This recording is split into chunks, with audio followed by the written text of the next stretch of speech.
Hello, the internet. I'm a little bit low. There we go. Hey, hello. Everybody say hello.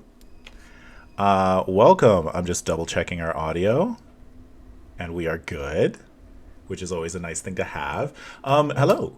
We are Skyhammer Press. Welcome to our second Sentience 2d20 one-shot live stream. My name is Merrick Moyer. My pronouns are he, him, and once again for this game, I will not be the game master tonight.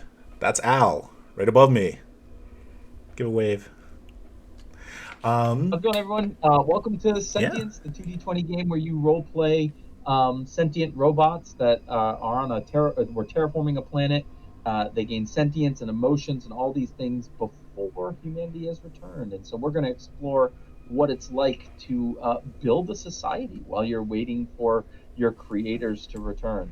And this is going to be about 3 months out from the first session that we ran. And yeah, I'm excited to see what we come through. This mission that we're running tonight is it's called Night of the Comet, and it is one of the 4 missions in the new Tales from the Awakening book that released 1 hour ago on Drive Through RPG. So Woo! Woo, woo, check it out there. woo, woo. So now we have 6 published missions or adventures that you can play in the world of Sentience. So I'm pretty excited about that. Congratulations. That's awesome. So cool. All right. So before we get started, we'll go through a little bit of news and whatnot. As always, we are Roll20 ambassadors, and so if we get to a tactical scene, we'll probably pull up the Roll20 map.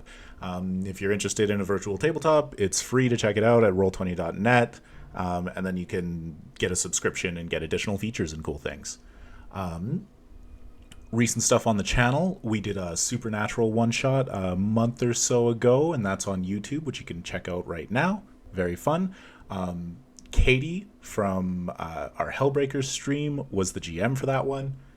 It was a super fun game. It was actually 2 episodes because we needed to keep playing to tell the entire story.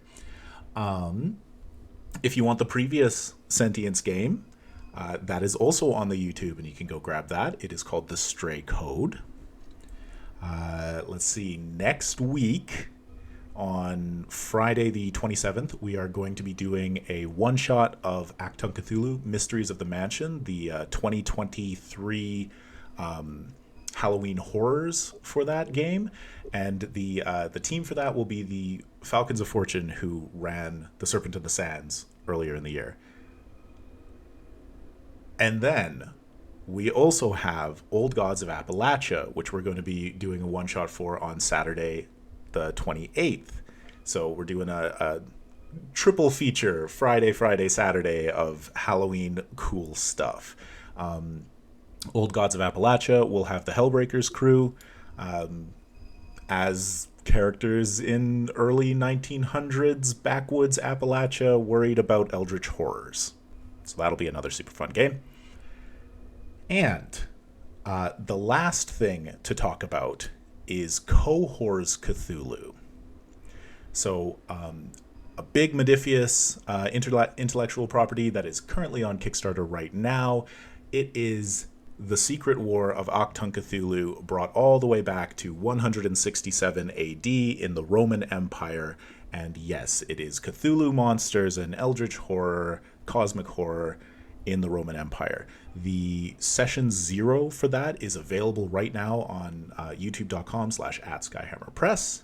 And there's a little teaser if you want to check out the campaign that is coming up. But that will be an 8-episode campaign playing Rude Awakening, the adventure from the Quickstart. The first 3 episodes come out on Monday, October 23rd. That's only 3 days away. And then each episode will come out weekly after that until we're through all 8. Yeah, and if this is your first time hearing about Cohors Cthulhu, go check out the Kickstarter, check out our videos, and it's pretty cool. Well, one last thing I will say before I hand it back to Al is that Al is a writer on a bunch of Modifius stuff. And that's how we got to know him, because he came out to chat while we were reviewing the Lower Decks book for Star Trek Adventures.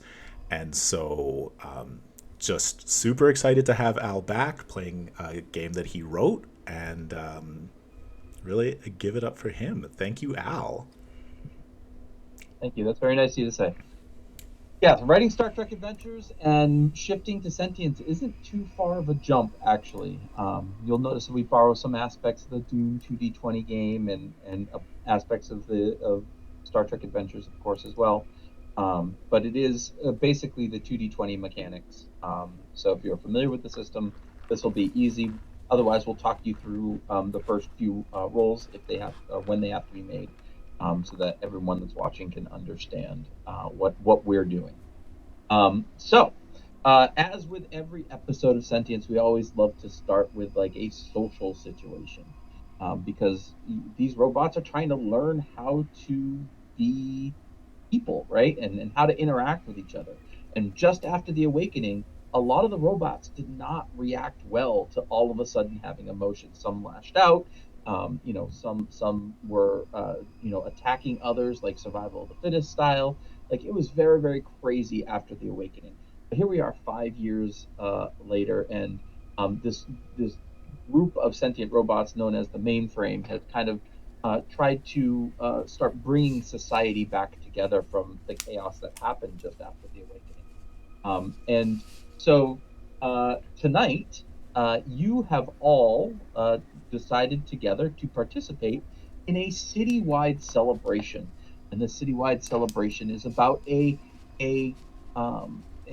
interesting thing that's going to be happening in the skies above this evening, and that is the transversal of a comet that's flying over the sky. This comet's name is Haddonfield, and it's just going to be in the sky for a short amount of time because it passes very close by the planet. So you're all out, in we'll say in the streets, which have been shut down, and there's just hundreds and hundreds of robots out. Lots of non-sentient robots out that are like cleaning up, scraps or confetti and things like that are on the ground. There are robots that are, selling light up necklaces for people to hang on themselves wherever they wish, and so on and so forth. So this is where we're going to begin our session. Is you're all out at a citywide party awaiting the Haddonfield comet to pass overhead. So let's start with Doran Dow. Doran Dow, you're wandering out, and what has you excited about seeing this comet? Like, what is the interesting part of this for you? So Doran, who is a little floating kind of round robot with two articulated arms that come off the side, is very excited to see this once in a lifetime, maybe twice in a lifetime with how long he expects to live, uh, sort of situation in the sky. But he's very he's grumbly right now because he feels as if there is too much trash on the ground and he must help the non-sentient robots clean it up before he can enjoy the comet. So he's very much not looking at any of the celebration and kind of muttering under his breath, under his vocalizers, this is unacceptable. No one can enjoy this with this much trash on the ground, and is carefully putting one piece of trash at a time in the receptacles. Love it. You're following around some tiny little cleaner robots that are doing the same thing, like especially like the confetti and things like that. Yeah, like Um, one piece of confetti at a time. Very meticulous. Um, and Lexi, is it Canaan or is it Cannon? Amen. Yeah. Canaan. All right. So I'm curious, what is Canaan thinking about being out here for this party with all the other robots?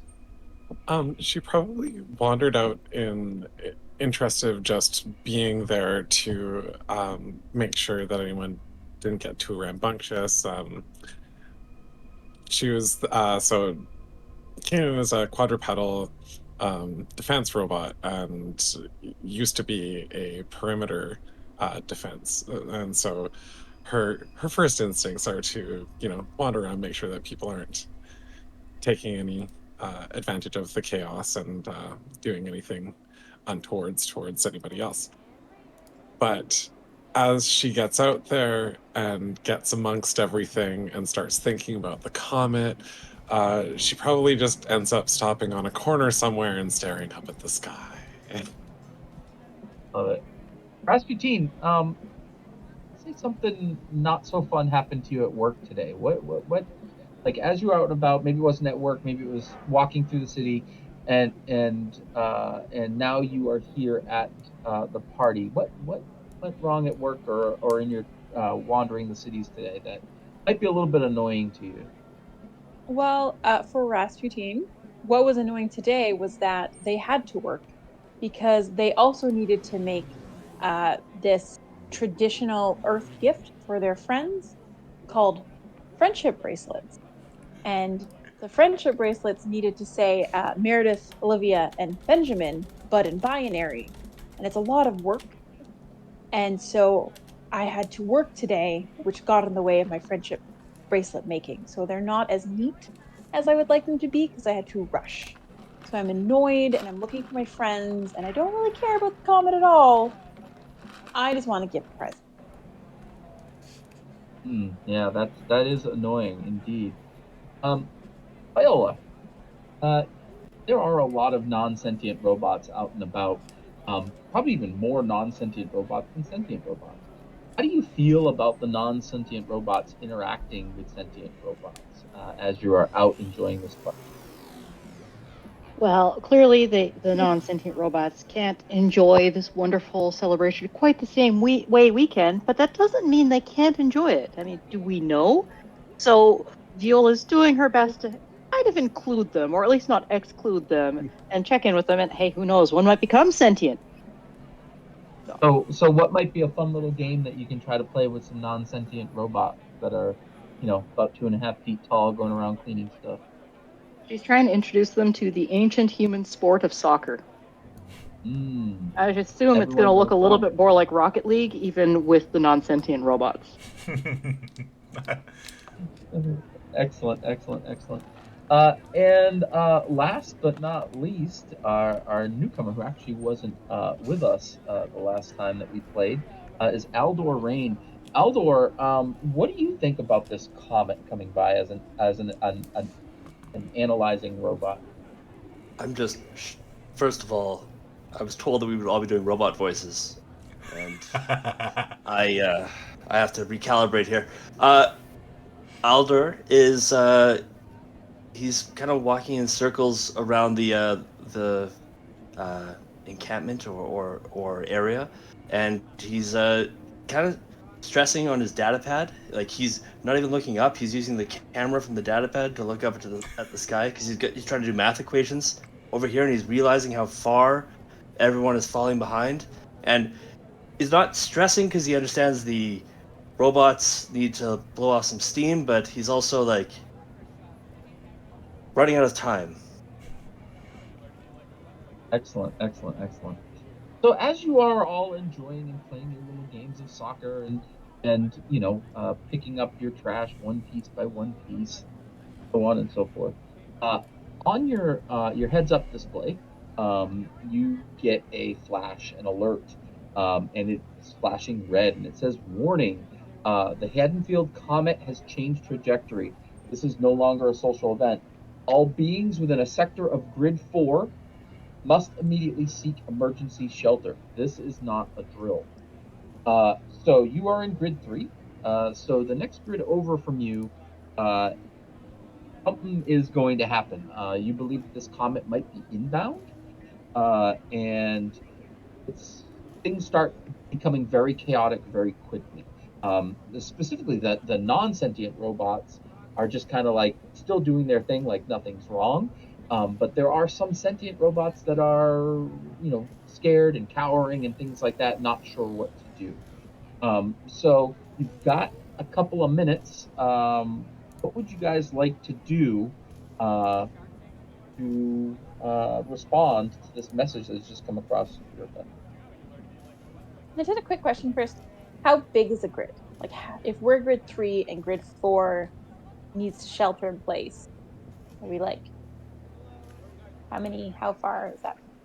So we'll say that it's miles. It's miles.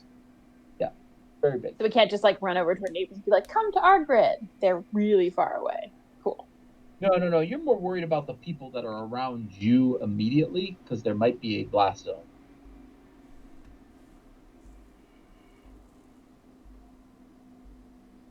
So do you want to seek shelter for yourselves, or what would you like to do?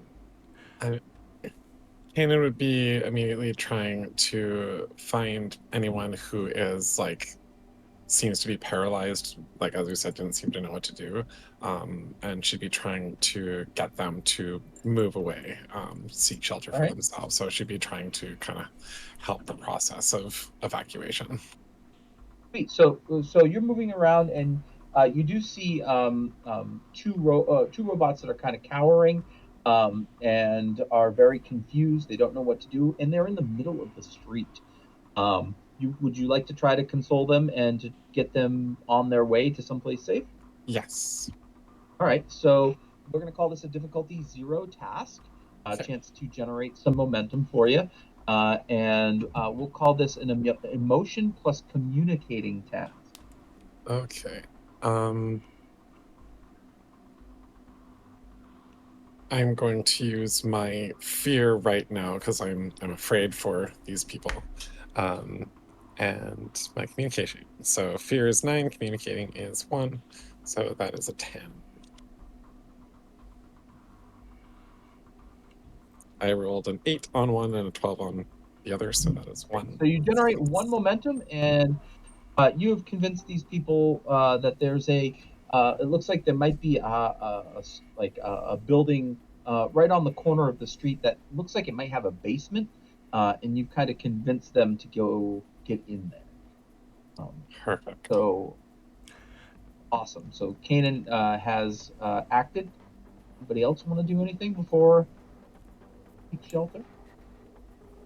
Viola? Viola will, of course, cease the soccer game and would like to start reviewing protocols for how to move A to Sector 3, since it seems like they may be about to take some damage. So you're in Sector 3. Sector 4 is going to get hit. Yeah. Yeah. So reviewing procedures to shift resources and perhaps some labor to the grid that's more in danger. So do you want after to do that the event now, takes place, or after it takes place? You want to kind of gather different sentient robots who have capabilities. Yes. Gathering a few robots and various emergency response protocols to ready a bit of a response team for if Sector 4, no, the sector that's going to in trouble and needs to take shelter. Help those guys. 4, yes. All right. So again, we'll do another difficulty 0 task here.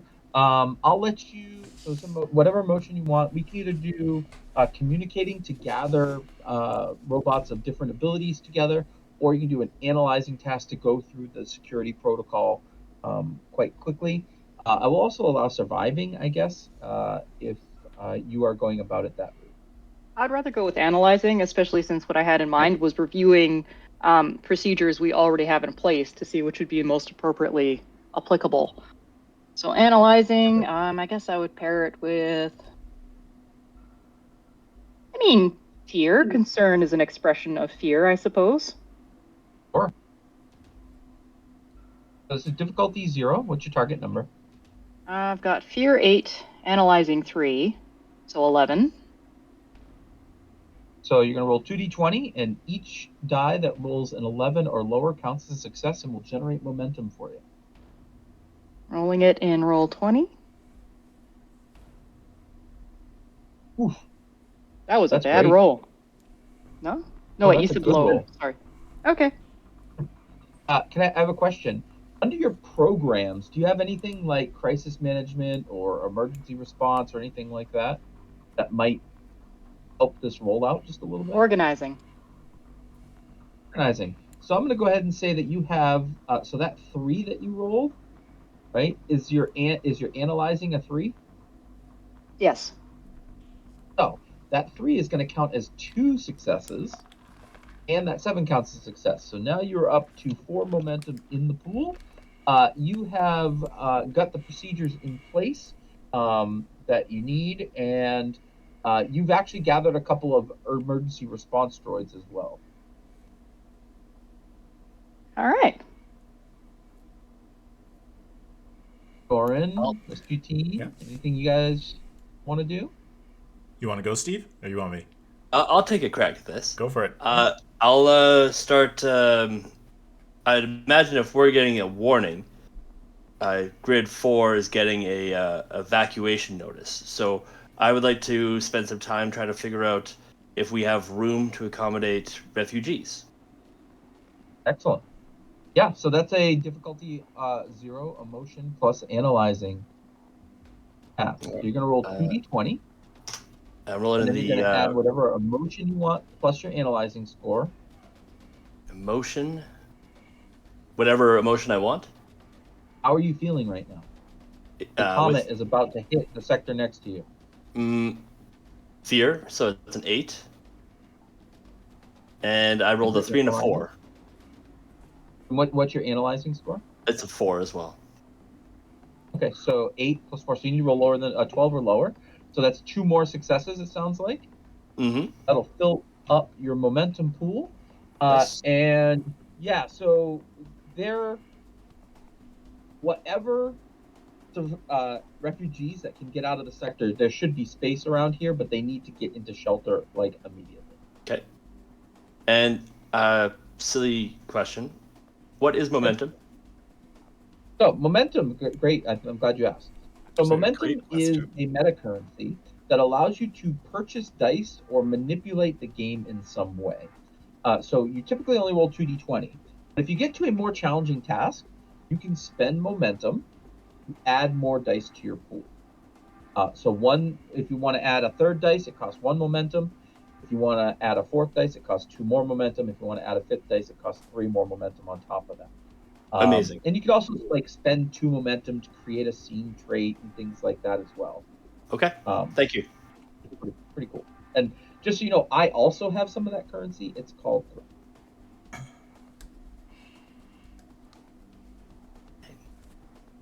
You want me to go? Yeah. What Doran will be doing, Doran will look at this sort of red alert and say, just typical. And now I won't be able to enjoy the meteor, the comet. And I thought you were a sad sack. Eeyore of robots. Yeah, that's exactly what I was gonna say. Oh, I'm going full Alan Rickman is the intention. Oh, that's good. Yeah. Yes. Hey, Jim has popped in and said hello. Hi, Jim. Hi, Jim. Jim manages the Star Trek Adventures role-playing game and wrote the foreword for the book that Al just put out. Thank you so much, Jim. I can't tell you how much I appreciate that. It really means a lot. So made me tear up. Oh, beautiful. And everybody who's watching, you should probably just go buy the book so that you can tear up as well. Doran will, after the heavy emotive sigh, start gathering up the other non-sentient robots and say, there will certainly be a lot of mess where the other sentients are coming from. We should go and assist and ensure that they do not trip after running. And will, by gathering up the non-sentients, are you actually picking them up under your arms and moving around with them? I'll gather as many as I can, like little kittens, and then I'll just try and get them to follow me. All right, I love it. I'm not even gonna have you roll on that one because it's hilarious, and seeing you with 4 little cleaner robots under your arms is just it tickles me. But yeah, so you're gonna. So let's say the non-sentient robots that are in this area, you've kind of like corralled them into a place where they're gonna kind of follow you around, and get to safety when you get this. I'm not heading towards safety. I'm heading Oh, okay. towards District 4 because I'm assuming Okay. that there will be problems and we want to be there to Yes, there help. will be problems. All right. Oh, you're Not bringing Team them of safety, to response clean up the plan. mess. not safety. You're bringing your Roombas to clean up the mess. That's right, yeah. Okay. Gotcha. And last but certainly not least, Rasputin, what are you gonna do? Rasputin does an annoyed beep boop, like beep boop, because their friends are always so like, gotta help everyone. And Rasputin's like, we need to help ourselves and then sort out the rest later. But y'all need to take care of us first. So Rasputin is going to use their value of buildings cannot hide their secrets to find the best shelter for their friends to wait out the blast. And then we can come out Love it. after and clean up the I'm gonna district. And I'll try to herd them to the best shelter. I'm gonna treat this as a create truth task. So you are basically trying to find create the truth of really good safe place to be. So this is going to be difficulty 2, and we'll do emotion plus either surviving or analyzing. So my emotion is going to be pride. And this is not an extended task, so I can't use that. Correct. So I'll use surviving. And then we Okay. have, is it 6 momentum in the pool? You do.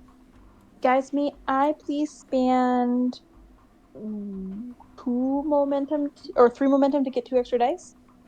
Is everyone cool with that? Go for it. I'm good with it. You're gonna roll 4 dice. Do you have any programs that would help you out on this? I have architecture. That I would say that absolutely will increase your crit range. A score. Oh my goodness. I love these types of games because I'm an awful roller and it very nice. So that is a 15, but that my target number was a 13. So I got a 15, but then I got a 7, a 4, and a 1. So I got 4 7, successes. 4. Is your pride is your what's your crit range here? You're doing surviving, you said? Surviving, which is 3. So okay. So yeah, I didn't quite hit that, but still 4. Still 4 successes, right? Yep. So that was difficulty 2, so you're going to put 2 back in the pool. I just wrote down that you have the trait safe shelter. And now, I guess this is our chance to either go to that safe shelter or continue running towards the district that's about to be in some trouble. And I'm going to put my arms out and go, friends, please come shelter now. So we'll clean up later. Doran is always sharing their location with friends, so you can see their little dot moving towards it. But if you, but I'm beep booping you. Yes, okay. Doran will come onto the voice chat and say, "But there will be a mess." Mm-hmm. And you need to be there to clean up the mess, not be exploded before you can clean mess. Is there space for many non-sentient Roomba kittens? They're very stackable. I made sure to find a space that would fit all of your strays. I am bringing many. I'll turn around and head to the shelter. So you're going to turn around? Yeah. You're going to start heading to the shelter. And before you can actually get there all the way, this large, greenish, bluish flame kind of falls down from the sky. There is an explosion, not really close enough to affect you. However, the tremors that come thereafter are enough to affect you. In fact, I'm going to spend 2 threat. And basically, a massive girder has fallen down on top of Doran. And the little cat robots are like moving around. But Doran is now stuck underneath a girder. You guys see this happen. Your resistance is going to shrug off any stress that happens because of that. But it's going to be a challenge. This girder is very heavy. Probably some type of operating or surviving task to get you out from under it. I'm going to call it difficulty 3. But if anybody wants to come out and help, they can. I definitely run over there immediately. As soon as it happens and like the smoke is clearing, everyone can hear Doran's voice go, "Of course this happened to me." Well, I think Violette is that your name? Violette? Vehicular manslaughter. Viola? Yeah, what's your name? Viola. Viola? Okay. I mean, Vehicular Canadian robot manslaughter. last time. You're really strong, right? Hypothetically, I'm a big recycling unit. My surviving and operating scores are somewhat low. My observing's really good, though. Mostly I fix. But I was just marshaling a bit of a response team, so how about I trot them out over there? Sure. Yeah, so we'll call that an advantage that you have, right? You've got a couple of safety workers with you that you bring out there. Kanan said that they were going to go out there as well.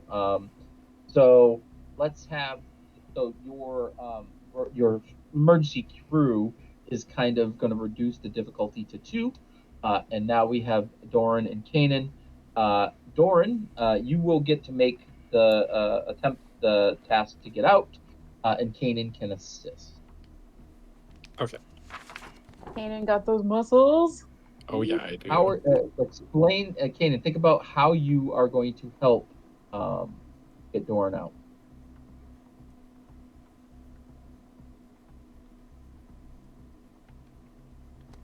Okay. What you're just gonna try to muscle your way out, Doran? Or? Yeah, moving is going to be more of like speed, and what's more of like the physical? Would that be surviving or operating maybe? There's surviving, and then there's operating too. Yeah. Operating if you are using a tool or something like that. If you wanted to use like a lever to help push it up off of you, I would call that operating. Mm-hmm. Whereas surviving is like your quote unquote muscles.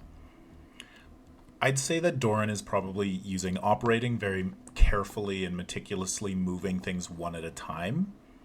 That makes sense to me. And so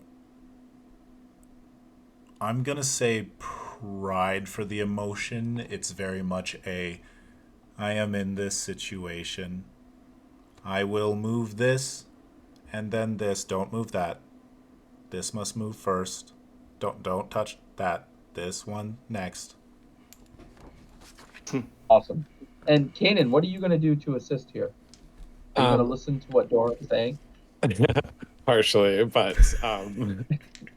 I more take it as Doran is, doing his mantra to keep calm and everything. It's just like, okay, he's doing his thing. I'm just gonna come in here and, like as you said, I'm gonna grab a lever. So I can use my pride because it's my job to protect people. So I'm proud of what I do, and operating, as you said. Awesome. Lever. So you're both using pride plus operating, if I'm hearing correctly, right? Yes. All right, Doran rolls first. If Doran is successful, then the assist may roll. All right. What did you say the difficulty was on this? Was that a 3? Difficulty 2 now that because there's a couple of rescue workers are there helping as well. Okay, so I got a target number 11. 5 momentum in the pool currently. Yeah, everybody cool with me spending 1 momentum? Just to make this more likely.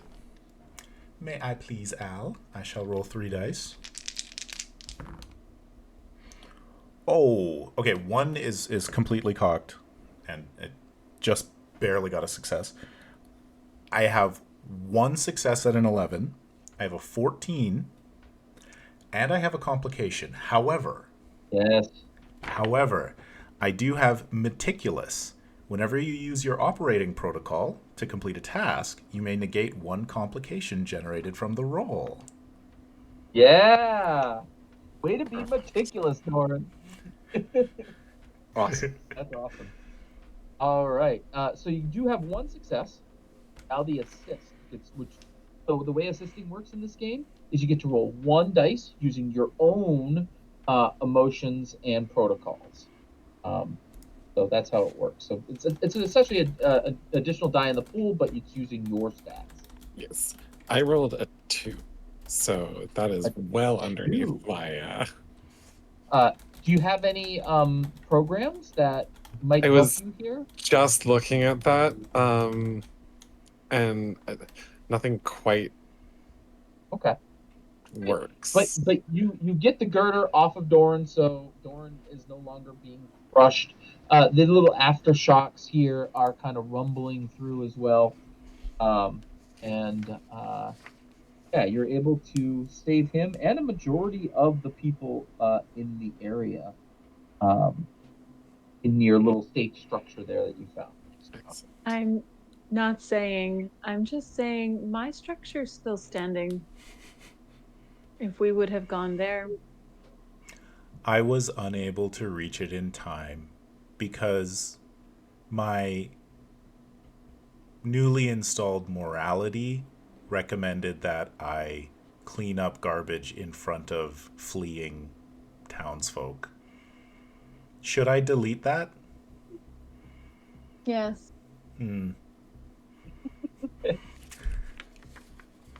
As you ask that, you do get another flash up on your HUD that says, attention, Comet Haddonfield has made surface contact with the fourth grid quadrant centered on a production facility. Readings indicate old nuclear materials awaiting future disposal may be set to cause a melt-through. Injured individuals should migrate away from the fourth grid quadrant. All able-bodied sentient robots should muster at the seventh quadrant storage facility. Your presence is required, and volunteers are appreciated. Is something that you feel like you would make your way towards, or would you try to avoid this? Oh, I'm definitely making my way towards it. Yeah, Viola's on I her believe that way you're with all- her little response team and whatever resources and tools they've picked up to handle things. Like a teen on their phone, I have adjusted course and heading there, still looking at my data pad, just droning my way towards the center point. You're getting like information on the shockwave, things like that. You're trying to calculate the size of the rock that just made impact. That, and I'm also doing rechecking the math on the leverage triangle move on Doran and Kanan. Yes. And I gave a little emoji as like, that was good. Awesome. You're getting superhero vibes from Kanan. She just like straightens up, very like puffs out, and just like heads there. City's in danger, not on my watch.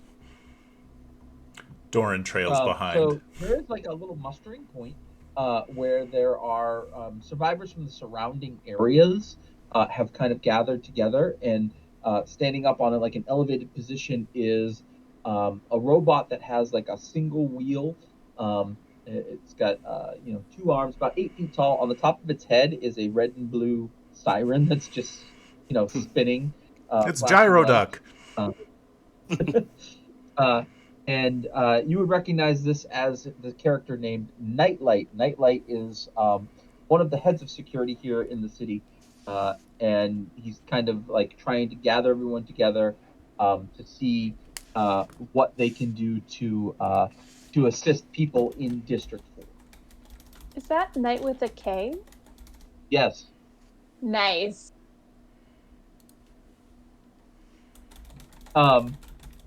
It says, yes, thank you all for coming. Our personnel have been decimated.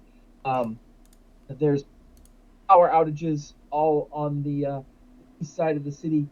Several blocked roads. There's fires. This is rough, but we're really worried about a melt through happening here at the impact site. So who among you is willing to help get down and figure out what's going on inside the facility. He just seems like he's very distracted. Like he'll pause and like almost like he's sending messages to other crews elsewhere. And yeah, he's I don't, yeah, so he's just trying to see if anybody's willing to go down and try to see if they can enact the safety protocols in the building to stop the melt through. Viola will raise a hand and say, I am competent at emergency repairs and I'm willing. I will provide you cover. He does offer the code 1408 should enact the safety protocols.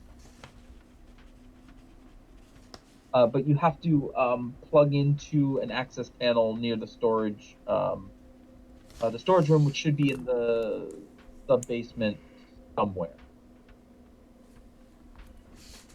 He'll give you guys a map of what the facility looked like before it was struck by a comet. Or a really large meteorite at this point, I suppose. I will also volunteer to go, so I can show up the construction as we go. Hopefully, no more friends get crushed. And Nightlight will also offer you his personal contact information to say if you get anything down there, if there's anything more dangerous, to let him know. Doran will be waving one arm and say, I was crushed this evening. Oh, you look fine. I was rescued by my companions. Do you have any questions for Nightlight? Could we just follow the hole and just jump right into it? Just power slide down. Yes, absolutely. Nightlight has some more information that he might pass along to you, the facility was being decommissioned. It was some of the earlier tech that was quick energy using nuclear power until the robots could construct themselves, and then they'd move on to their using their fusion reactors. So he says that the storage is in the basement, and the emergency control should be down there as well. Is there danger of an explosion, or is this environmental contamination that we are avoiding? There shouldn't be any issue that he knows of. You're not going to get right up against any nuclear waste. Like the storage facility is cement. It should probably have survived, but you can't guarantee that. He did say that there were a few workers that were in the facility at the time that are probably no longer with us. But aside from that, it shouldn't be too much of a problem. As long as you get down quickly. You got about 2 hours and 14 minutes based off of their calculations before melt-through. I keep getting radiation poisoning, but I suppose we don't have skin. Are the radiation levels high enough to pose a threat to our own circuitry and hard drives? We have not been down to the bottom levels of the thing, but that's something to keep track of for sure. I will install a Geiger counter. Good idea. Just grab like a non-sentient robot that's flying by. You are my Geiger counter. And when it melts, it magnetizes to the chassis. Yeah. It's our canary, yeah. Oh. Fly down this hallway. So despite being the dead of the night and power being out in this particular quadrant, there are enough fires burning on either sides of the streets that you can see your way to your destination with relative ease. Smoke has kind of blocked out the sky above, and you can't really see the stars or the moon anymore. There's a lot of glass and broken metal all over the place. When you get to the crater, it is fairly steep, and it's cement chunks with rebar hanging out. There's girders everywhere. And as you look down into this crater, you do see what look like rooms, like almost like if you were to cut a cross section of a building. You do see like rooms on 2 levels that might lead to some internal structure. But from this distance, you can't really tell. It might be like the 4th or 5th or maybe 6th basement level that you can kind of see into. And we have to go below those. In theory, you would need to get deeper than that, but down at the bottom of that, it's just all rubble. Do we try to find an intact area passageway through the building? Or Seems like the best bet. We do have should the we? blueprint. That's kind of what you think you see down there, by the way. That looks like it's an open room that you could get into that might lead into the rest of the facility. But also, this is an opportunity to see the comet close up. That is a very optimistic point of view. I like it. I could take samples. Uh, If we have time. If anybody would like to make an observing task, I could give you a difficulty 2 emotion plus observing task to see if you can find like a safe way down, maybe. I'd be willing to try. Also, Rasputin wants to observe. Or did you have I a just- question, Rasputin? No, I just I was thinking my architecture construction would help, but if somebody else wants to do it, I'm more than happy to not. Oh, I mean, you could always assist, right? Yeah, I could assist. Or I could assist you in your construction specialty with my good at observing this. Perfect. That'd be great. Love it. This is difficulty 2. To try to find a safer path. Or a safe way down, I should say. So, does Melissa roll first? Yeah, you're leading the task, right? Oh, so I roll first. Yep. Okay. You roll your 2d20, and you have to have a success on one of them in order for Viola to assist. Okay, do. So I'll use my observe. Is it observation or operating? Observing. Okay. And then I'll use my pride. And I am proud of my construction knowledge. I'm just looking at my special abilities to see if anything can help me, but again, that is only for analyzing on extended tasks.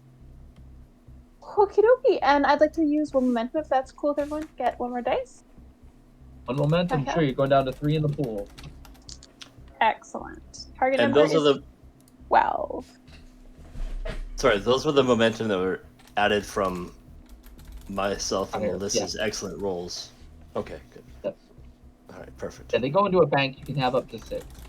Okay, great. So I got How'd you a 1, so 2 successes there. But then I also got a 20, so we get a complication. A 1 and a 20. And you can't ignore complications, right? No, sir. We're going to call that 1 success. Now, Viola hopefully will be able to rescue you here with their assist die.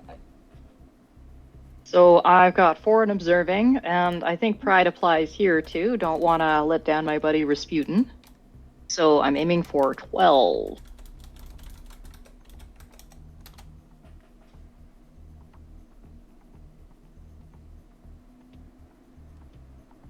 I got a 12 and 14. All right, that's enough.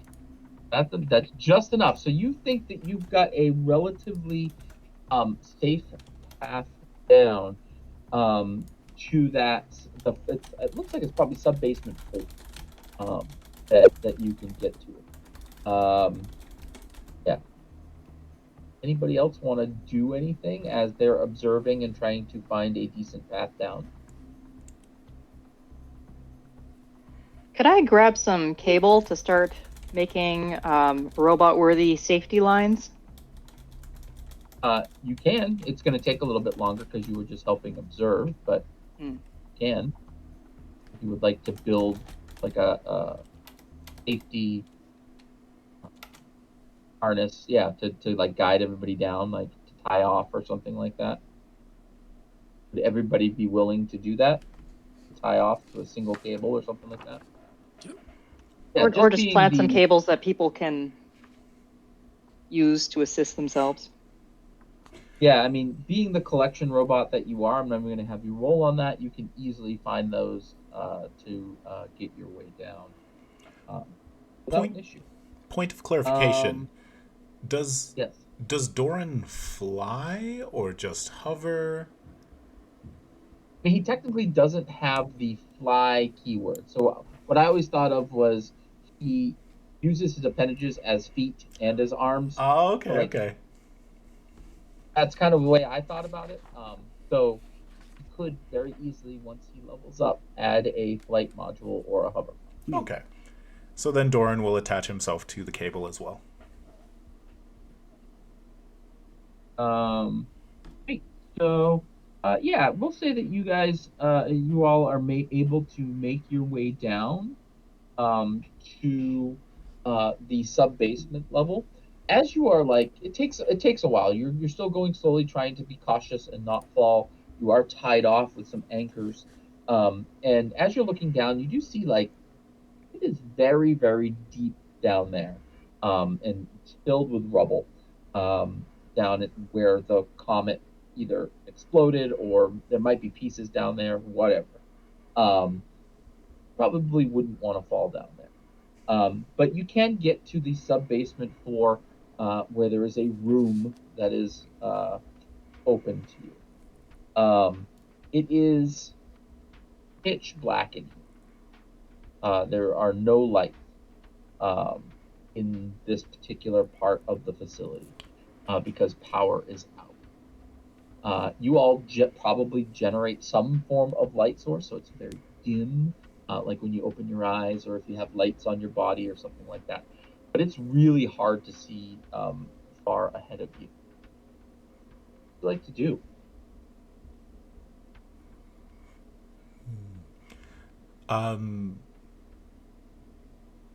Does Melissa, do you think your Geiger counter thing could lead us in the direction?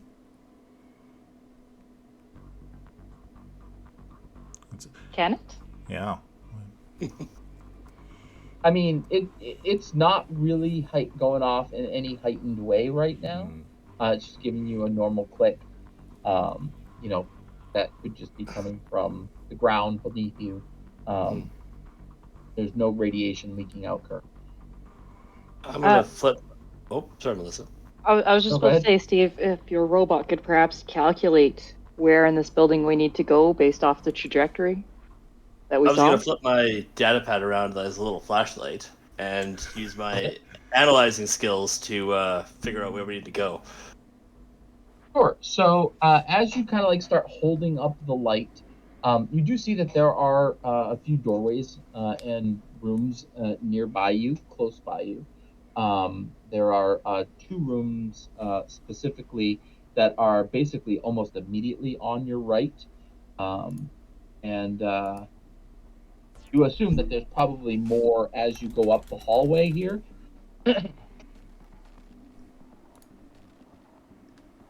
Want to check out either of these rooms, or do you want to keep exploring up the hallway? Our options are up the hallway or a couple rooms on our right. Okay, 2 rooms on your right. Yep. If I were down here when this struck, I would be in danger in one of those rooms.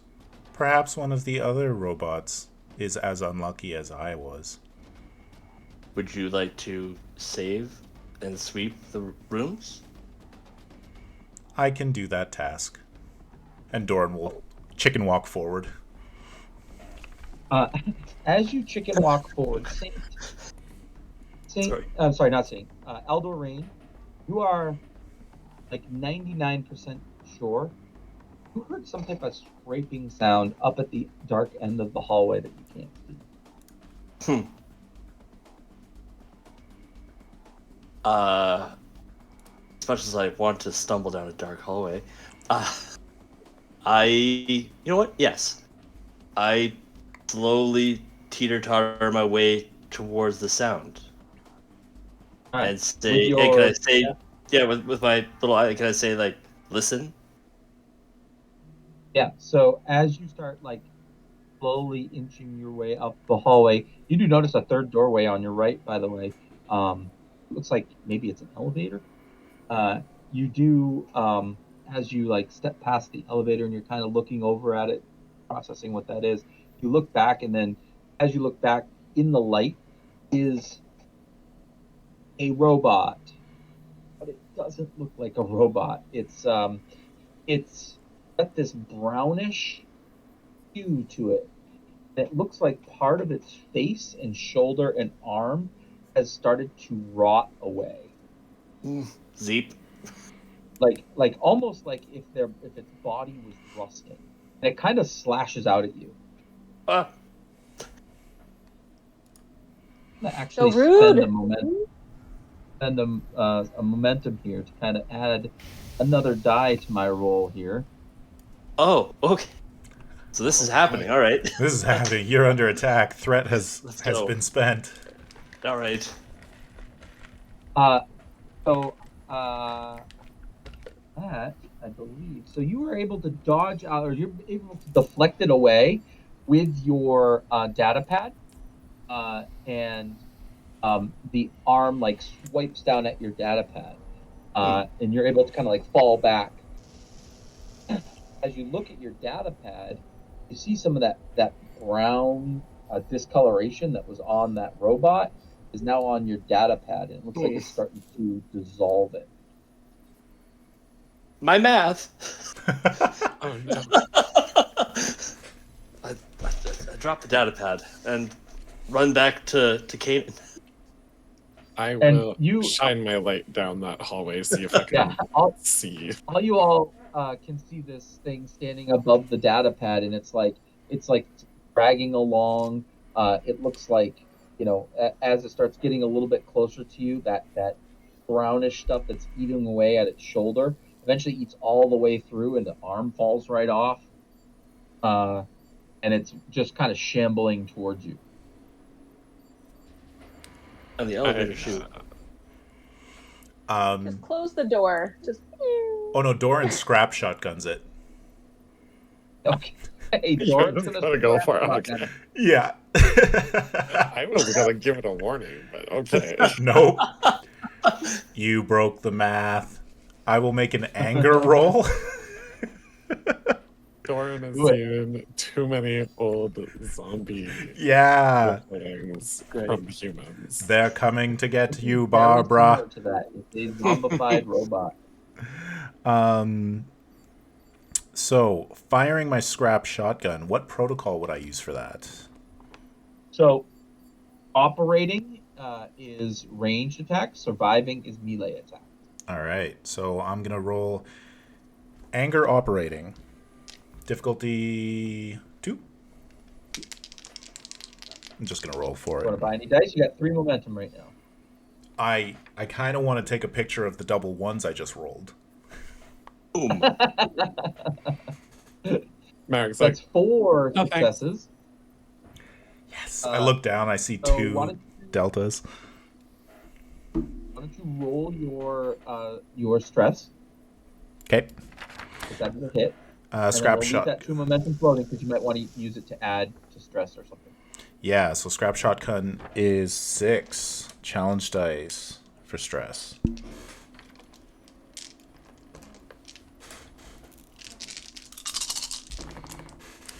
And I also have destructive in area. So what does destructive do for me? Destructive is it costs more to avoid an injury or avoid damage. Okay. So I rolled 2, 4, 5, 6. 6 stress and 1 effect. All right.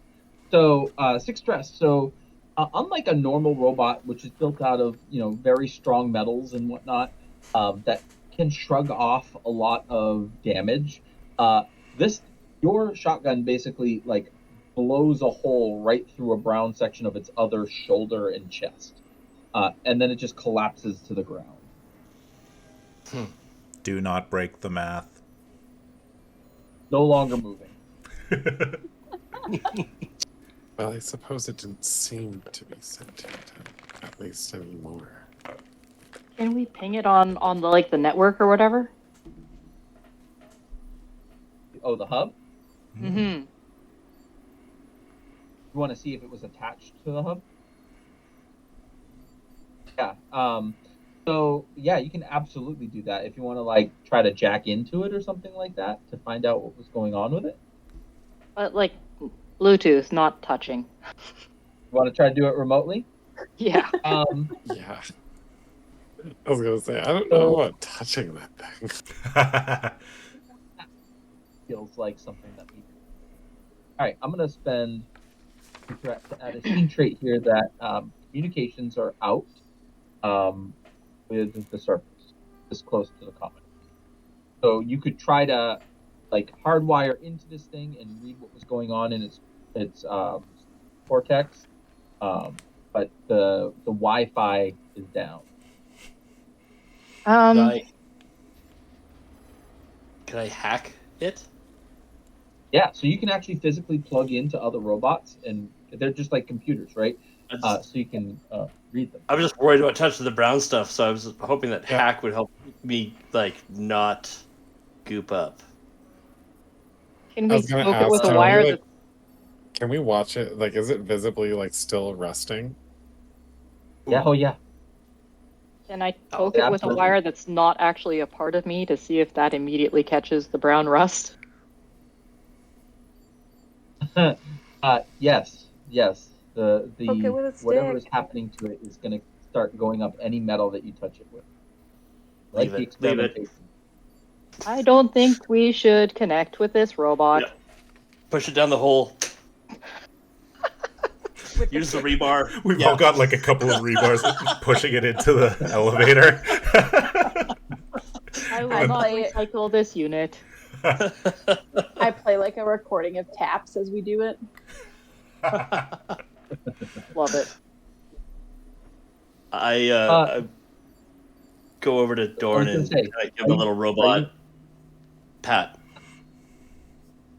Thank you for the So now that math. you've dealt with this weird monstrosity, corrupted robot thing, do you want to go back to those rooms and see what were in them, or do you want to go down the elevator? Do I hear any more listening? Or do I hear more scraping? You do not.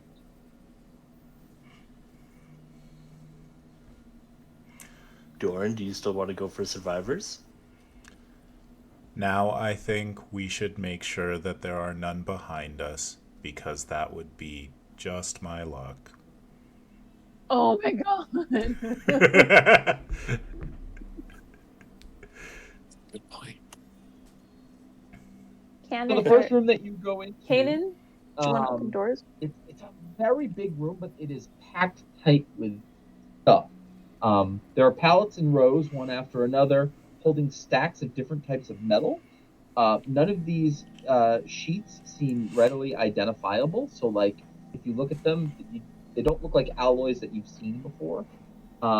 They have different tensile strengths and colors and reflective qualities than metals that you are familiar with.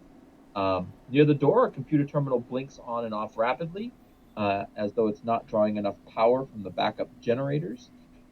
There is a smelter in the far corner that doesn't look like it's been used for some time. Yes. Oh, this looks interesting. I'm programmed in metallurgy. Could I look at the unknown metals just to look at, like, maybe I don't know what they are, but can I tell if there might be compounds from this planet or if they're, from extraterrestrial sources? Yeah, I mean, yeah, you can tell right away that these were metal alloys that were being tested for for use here on the planet, using some metals that were found when this planet was being terraformed.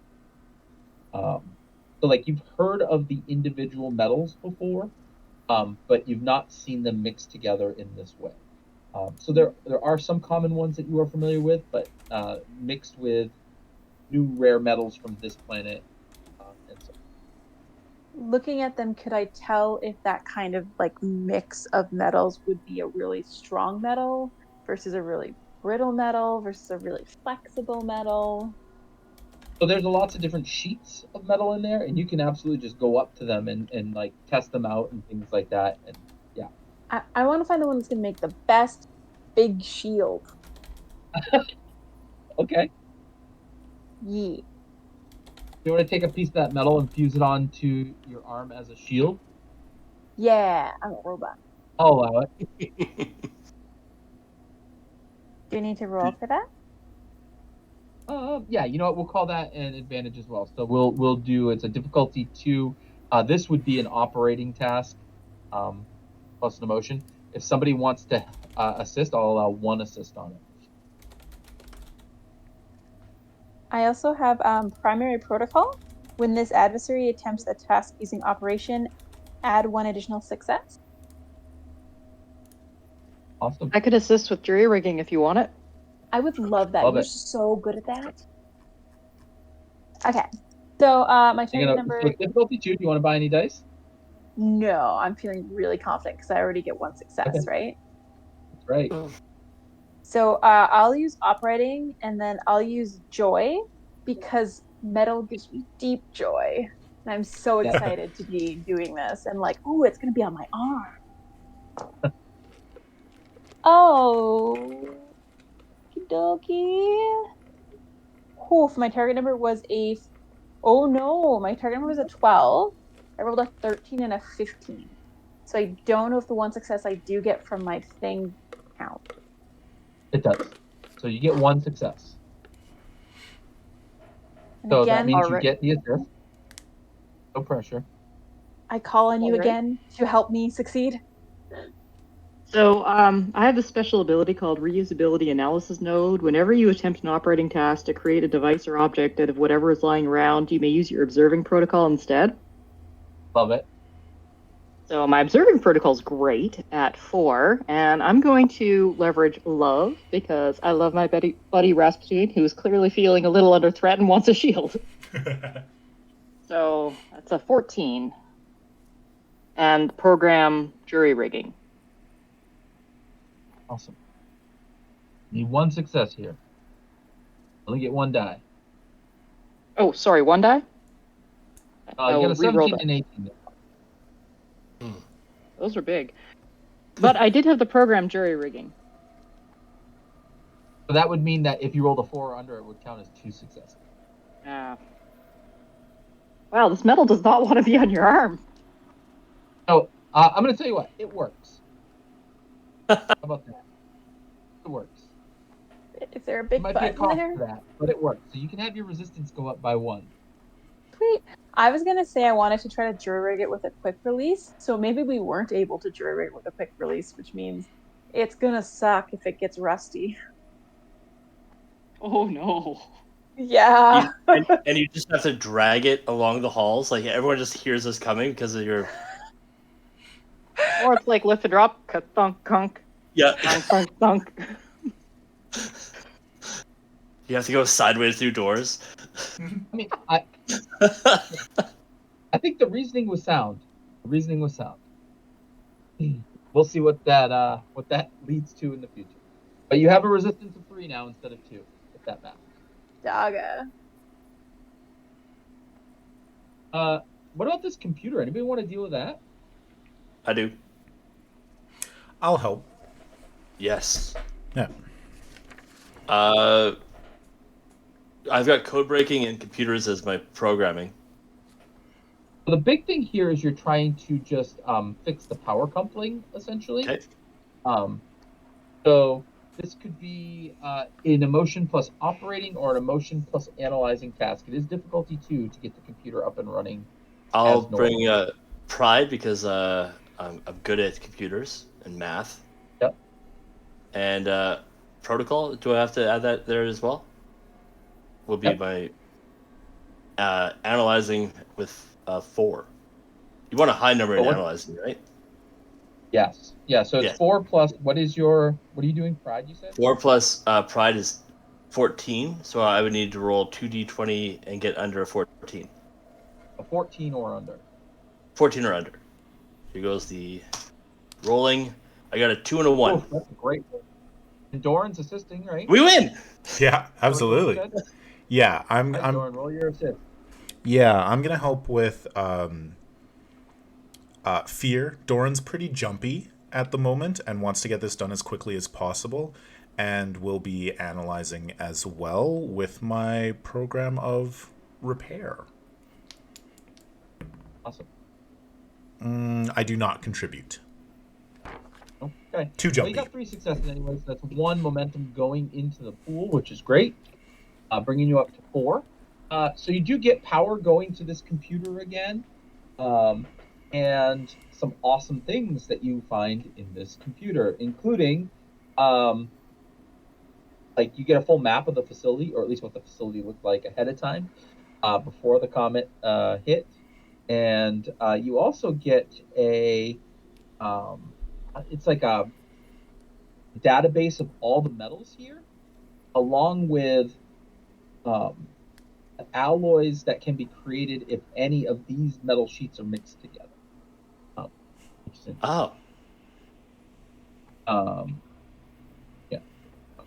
Are any of the alloys corrosive and contagious? Or I mean, anti-corrosive? no, there's nothing was that's gonna- noted there. It's like I'm gonna ask the opposite. Are any of them corrosion resistant? I was just wondering if like experimental metals got mixed together and now they burn all our robot friends. But probably something that came off the comet. No, you guys didn't really examine the rust at all, did you? Nope. No, it Yes. was too scary. It was too I scary. think I mean, we're not used to viral infection here. Throw it down We the can- hole seems very Yeah. reasonable. We can go back and check the data pad. Good. Oh man, can you imagine like reading through past articles of human like pandemics and stuff? What should we do? Not this.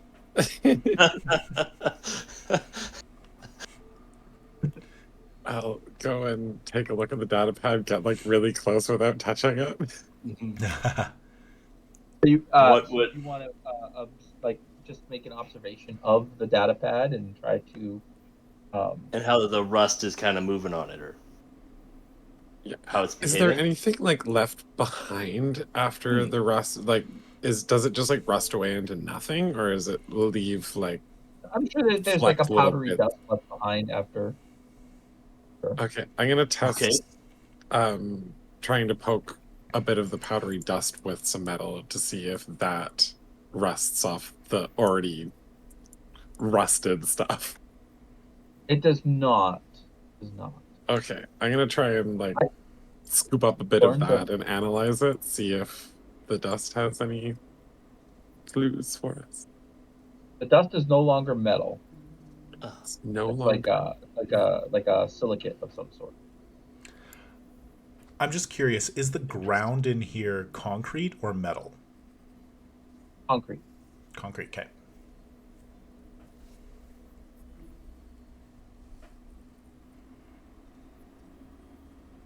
Push forward. That'll still be a problem if this stuff spreads to the rebar skeleton. Yeah. Mm-hmm. Do you want to not immediately, but attempt an over observation time. task Sorry, on the ground stuff? Yeah, Observing task. I would like to. And this Can I is gonna be assist? difficulty 1. I am going to use my fear because I'm afraid of this and I want to know what it is. And observing is 3, so that's 12. I've got to be 8.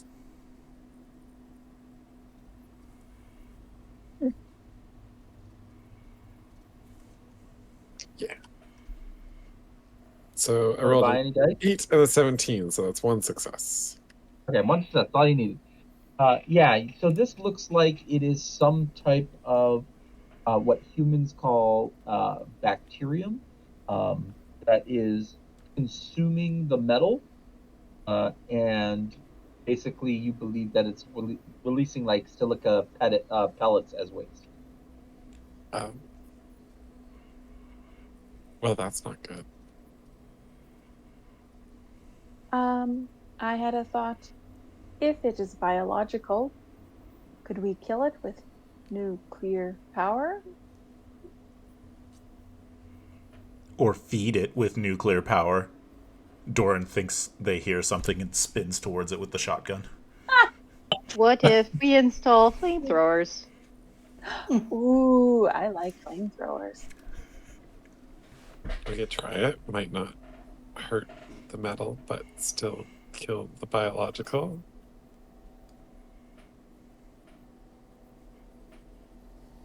You want We need to run it. do any of you have a flamethrower? V is very good at No. making things. V, can you jury rig one?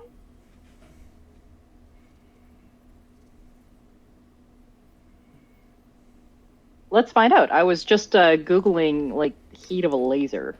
I do have a laser. Can this laser sterilize this biological component? And there's one more room that we haven't looked at, right? Yes. Because the other door Yeah, was the elevator. I would be delighted to try and build a flamethrower. You know, why not? Let's try and build a flamethrower.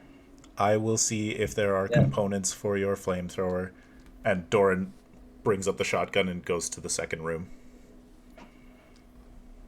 All right, so Doran's going to explore the second room while you all are going to try to make a flamethrower. So I will say making a flamethrower is probably I'll hard follow to do Doran. with the materials around. I will say probably a difficulty 4 to build a flamethrower out of nowhere. I'm going to need some help on that one, I think. Yes. Would you be good You at want that? me to help? Yeah, would you be good at that? I've got math, and if this flamethrower resembles a piano, we can pull this off. I'm sure. It's like a Chicago typewriter. Is it like a guitar kind of flamethrower? It's I was I picturing will personally like allow- one of those like creme brulee cooking torches, but sized for our giant terraforming robots. Yes. Okay. So like a little portable jet engine. Yeah, but only little to us. It's like Okay. Perfect. So I will allow 2 assists. However, if you take 2 assists, it is going to increase the complication range by 1. And the Oh, girl, I'm not complication gonna- range is So for normally this when roll. you roll a 20, it's like a crit fail. Mhm. Now, if anybody rolls a 19 or 20, it would be a crit fail if 2 people assist. No, you're all on your own. So I think the other 2 went to go look for stuff. Rasputin's just gonna be looking at metal. It's so rad. so it's just I us two. just can't Okay. let Doran wander away by himself. Buddy system sounds like a good idea. All right. I'm gonna try this reusability analysis note again to use observing. I don't think I can leverage this one as love. Well, My flamethrowers of love. Deleting bacteria. I feel like you are lovingly burning your friends to keep them alive. And everyone loves fire. All right, sure. Love. Yeah, I see love. the We're building a argument. flamethrower. It's a labor of love. So we're gonna aim for 14 again, with the jury rigging program and the reusability special ability. That's going to reduce All the right. difficulty. Oh, no, I'll let you use observation, right? Yes. Observing. And I'm leading and not assisting, so I rolled 2d20 this time. Would you like to buy a 3rd dice with a momentum or threat? Yeah. Yeah, I think we need that. So 3d20. Pandoya in the chat says. Actually, so I'm going to do one more thing. So as you are starting to assemble this and get your pieces together, your Geiger counter starts ticking a lot faster. And that's actually going to increase the difficulty range by 1.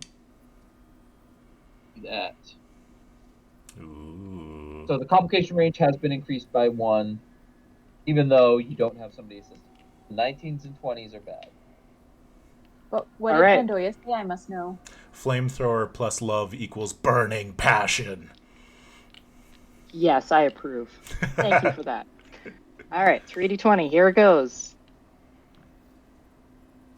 Okay, I have a 4 and a 14 and a 13. Hey, That's 4 that's successes right there. a 4. Yes. 1, 2, 3, 4. Assistance. You can roll Make it 1 better. d20, might generate the momentum back. I'll roll some math on this. Refine the Roll flamethrower. 1d20. 9. That is the 5th one. Awesome. You get your momentum back. High five over the camera. Boom. You now have a flamethrower. Okay. We have a flamethrower. Amazing. The Geiger counter going off. Is that like getting closer to us, or is that just dramatic effect, or is that something we have to worry about Doran and Kaden? If the radiation was contained, it is now no longer contained. We took Gotta too go. long. Well, you also know that now that there is a bacteria that's eating the metal inside of this facility. Okay. Down we go. So that could, those two things could be connected. They might be related. Mm-hmm. What do we find in the second You're in room? this other room now, right? Yeah. Let's see. Oh, this is cool. There is a lot of barrels in this room, and they are labeled with a radiation symbol, or sorry, a hazardous symbol.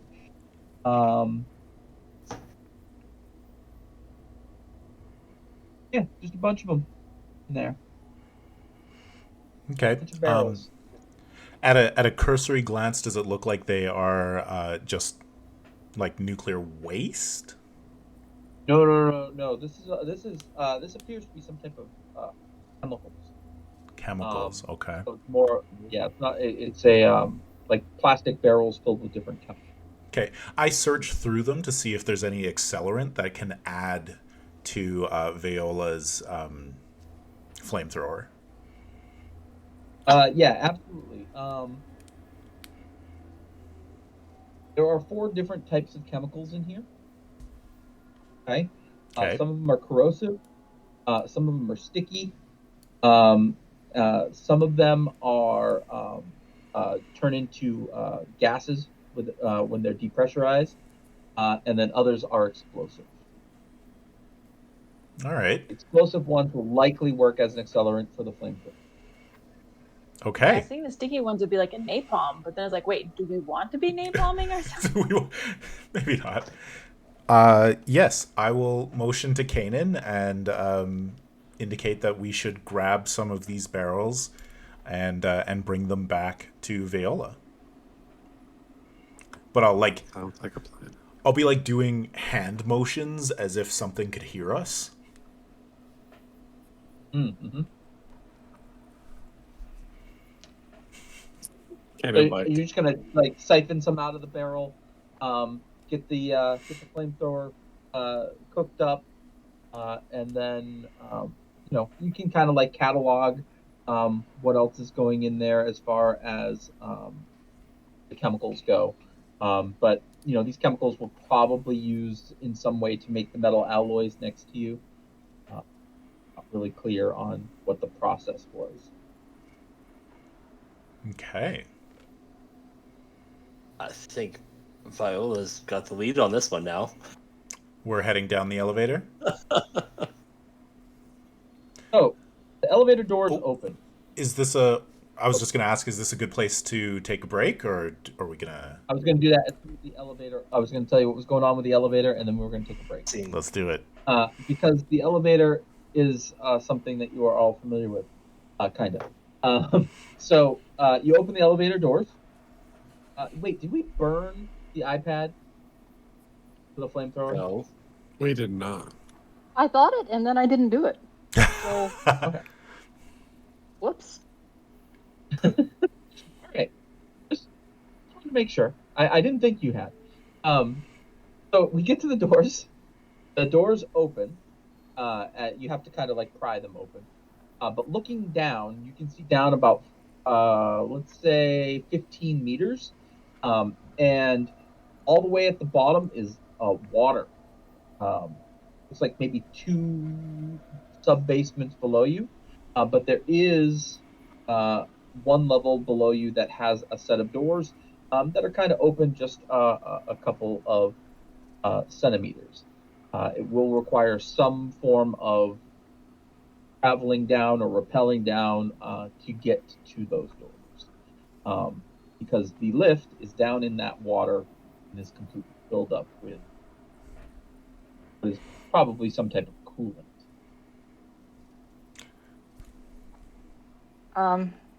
As you can see in the art has changed, but so Viola's clearly undergone some major chassis changes. But I drew the little cable crawler arms from last session. Love it. So if she still has that, then you can use those to get down the cables. All right. Well, before we start going down, we're at about the halfway point, so I think it's a good time to take a bio break. I'm gonna go let the dogs out and grab a beverage.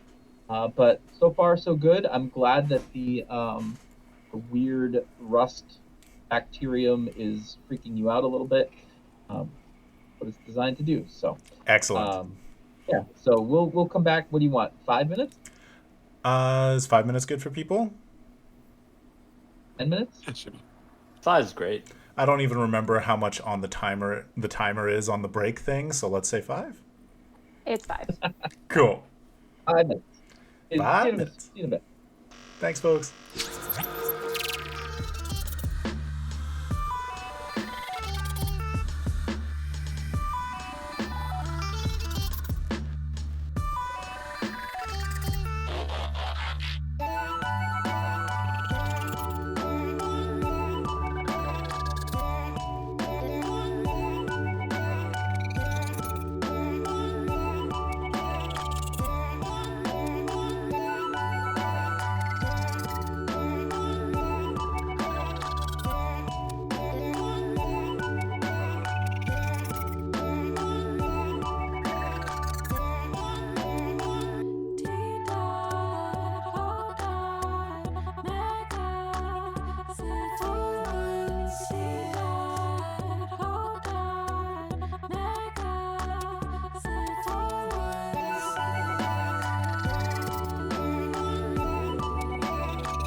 And we're back.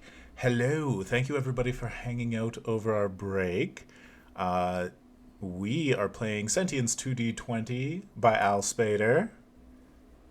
Al's the GM, and we're climbing down an elevator shaft right now. Yeah, while we are running in fear from brown bacterium that can apparently eat metal. So, yeah, let's see if we can get down to the reactor level without other issues. Doran will volunteer to go first. I am very good at climbing down elevator shafts.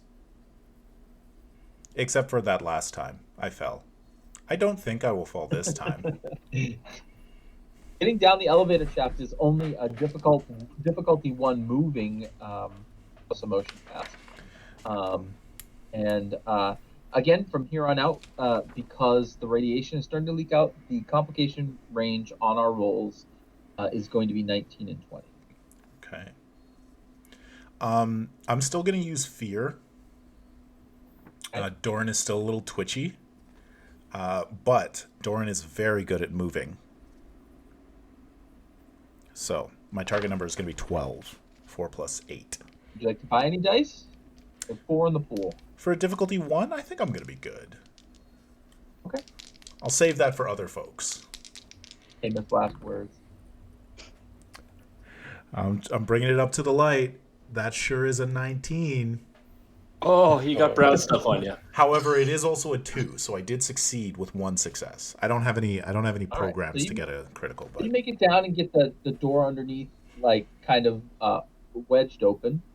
And then as you get down into that level, which is also still pretty dark, you do notice that you did get some of that brown smudge on your hand, which was on the door when you swung in. Oh no. Oh no. And Doran like sees it and just falls backwards and like panics and looks down at the water and just drops himself into the water, hoping that's gonna help. Oh no. What if the bacteria thrives in water? That's the risk we take. No, Hopefully it's like the coolant. the water is scalding hot. So you are going to suffer 2 heat stress from falling into the water. And everybody hears Doran go, I'm at the door. Oh no. No, no, no, no, no, no, no. And then fall backwards and then, ah! Oh no. So the way that like stuff like heat and electrical stress ignores resistance in Sentience. So you're just gonna suffer a couple of stress, but you're able to climb yourself back up out of there and like let everybody else know. Hot down there. I look at the hand. Is the hand like, is the goo gone or is it still on? Was I able to? No, it's there. It's in. It's. Can we chop Is off it his hand? burning away at my hand? Not very quickly. It's kind of like there. I attempt to detach the hand. You want to break your hand off? Yeah. Do you need assistance? My hand is You'll fall infected. down. My hand is infected. Burn his hand. So let's come back to your hand in just a minute. Okay. Who's going down next? Looks like Viola is going to go down. It's a difficulty 1 moving task to get down. Do I still have my cable crawler arms? Yes. We'll say that you can use your cable crawler arms and ignore rolling the task at all, so that you're not going to suffer a complication going down. Only worth building those last time. Basically, during your hits.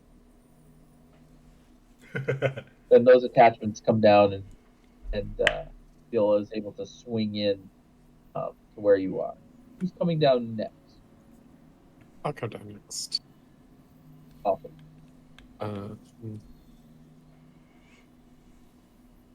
I'm gonna use fear because this is all freaking me out. Now Doran possibly has some brown stuff on him, and I got gooped. Yeah, he got gooped. Would you like to stand in the flamethrower? Just hold my hand out. So I need to beat 11. No. That flamethrower. That's a 7 and an 8, so that's 2 successes. 2 successes. All right. You generate 1 momentum for the pool. Excellent. Now, Rasputin, you hear them down there saying that, that there's an infection on the hand. And you're thinking to yourself, there's got to be a way to create a metal that is resistant to this bacteria. There's got to be, with all the materials and chemicals that are around. Gotta That's be. going through your head. So I don't know if you want to mention that or if you are going to let Doran detach his hand initially. I don't know what you want. Like, Making a metal that is you saying like immune or resistant to it? yeah, like there's probably a way to do it with the chemicals and metals in those rooms upstairs. It would require some experimentation, obviously. No, I just mean if it's already on his hand. It is. The hand's garbage now. You can build me a new hand. I can build you a new hand, a better hand. No, because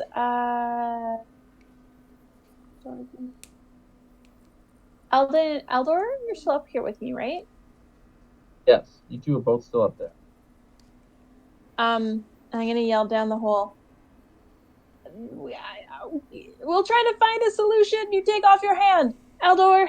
Do maths. Matt. So, are you going to detach your hand, or you want to flamethrow it? I think that Viola, if she's ready right there to flamethrower me, I will just hold my hand out. All right, Viola, roll me 5d6. Yes. Yes. I would just like to clarify, I'm aiming it specifically at like his hand and not just him. I feel like that's worth Immolate. mentioning. 5d6. Sorry, you Let's said see what 5? happens. Yeah.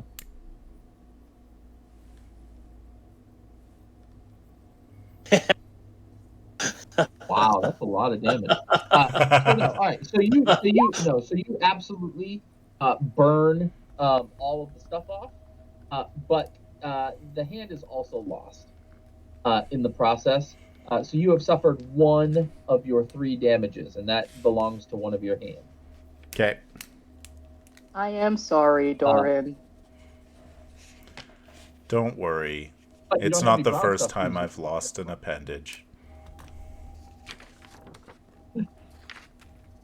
Nor will it be So, the last, I imagine. Here, the mathematician and the metallurgist going to try to find a way to kind of like either like make a metal that these things can't eat through, or do you want to make like, I don't know if there's like an antidote of sorts that might drive it away?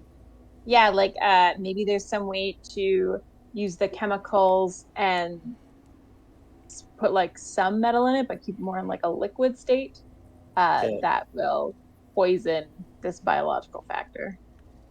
Yes, or some sort of like a salve or something that we could just rub on, like a bleach or something. Like an oil on the Tin Man. Just... Yeah. So An this is essential going to oil. take a little bit of time. It is an extended task. Use analysis. It is difficulty 2, work 12, magnitude 3, and resistance 1. So, in order to figure this out, you can use analyzing or operating to make rolls on the extended task. And we'll have you two both roll on the extended task, then we'll go down to the people downstairs. I've got an analyzing 4, so I'm going to use that. Awesome. So the way an extended task works is it's kind of like an NPC, like an adversary, like how you just attack the monster. You also attack extended tasks, and they actually have hit points the same way that an NPC does. So, so this is, if you're going to use an emotion plus analyzing, awesome.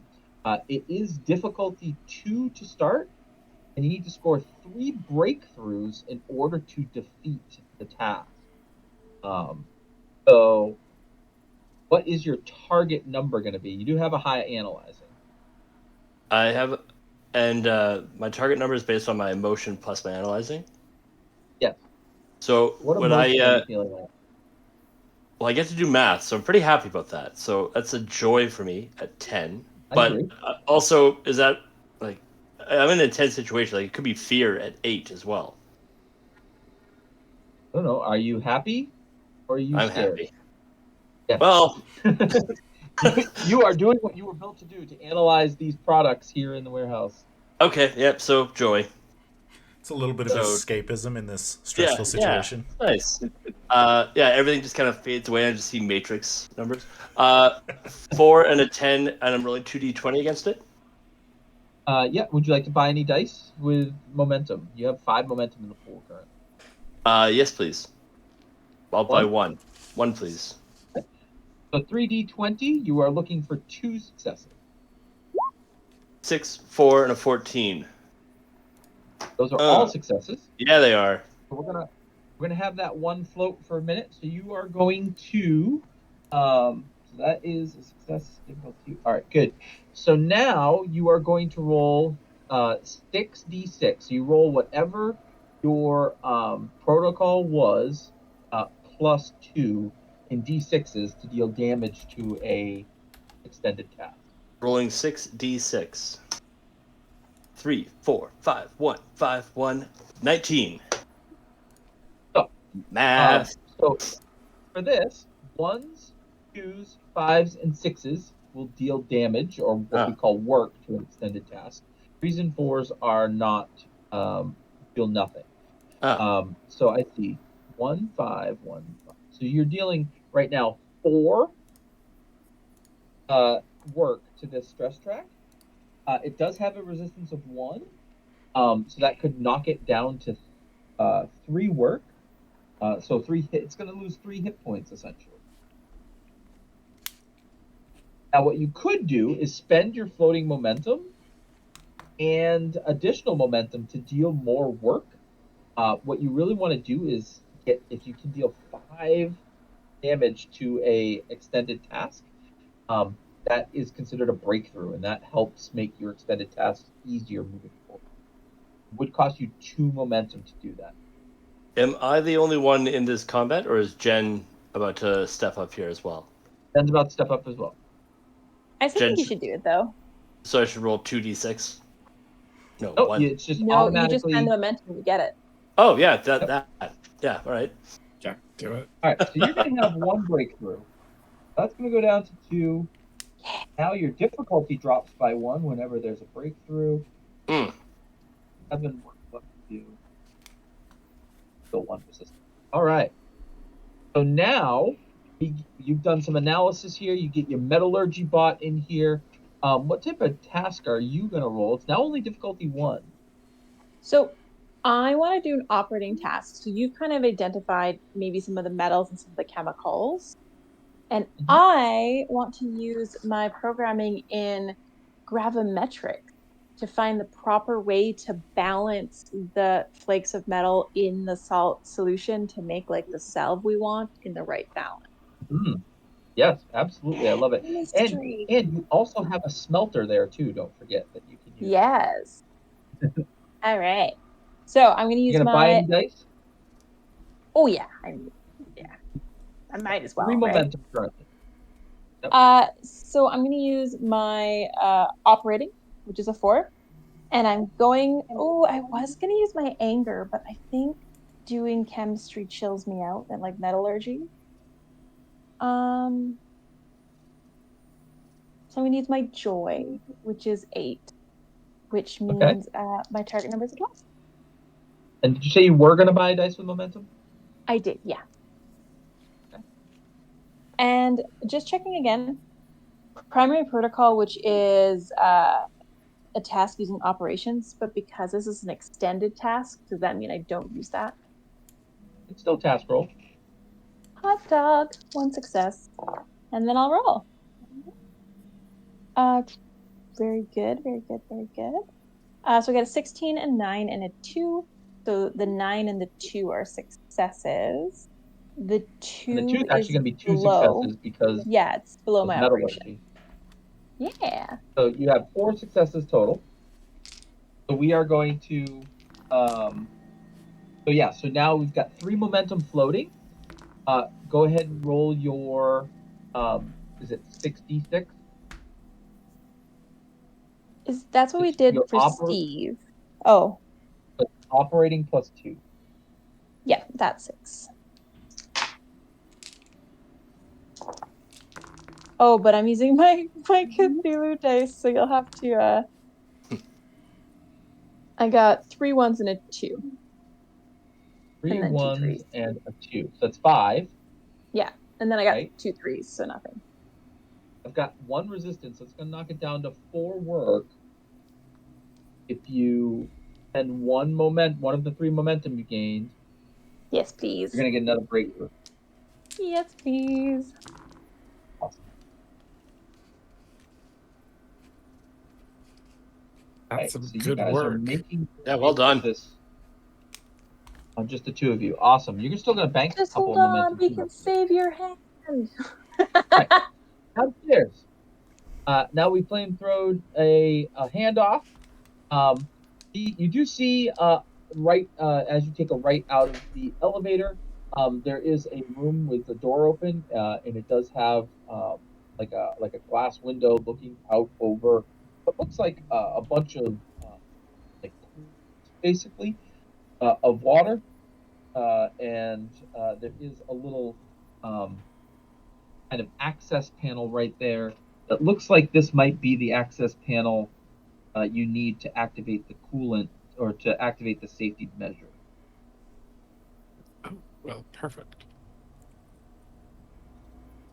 Does anybody remember how to activate the safety measure?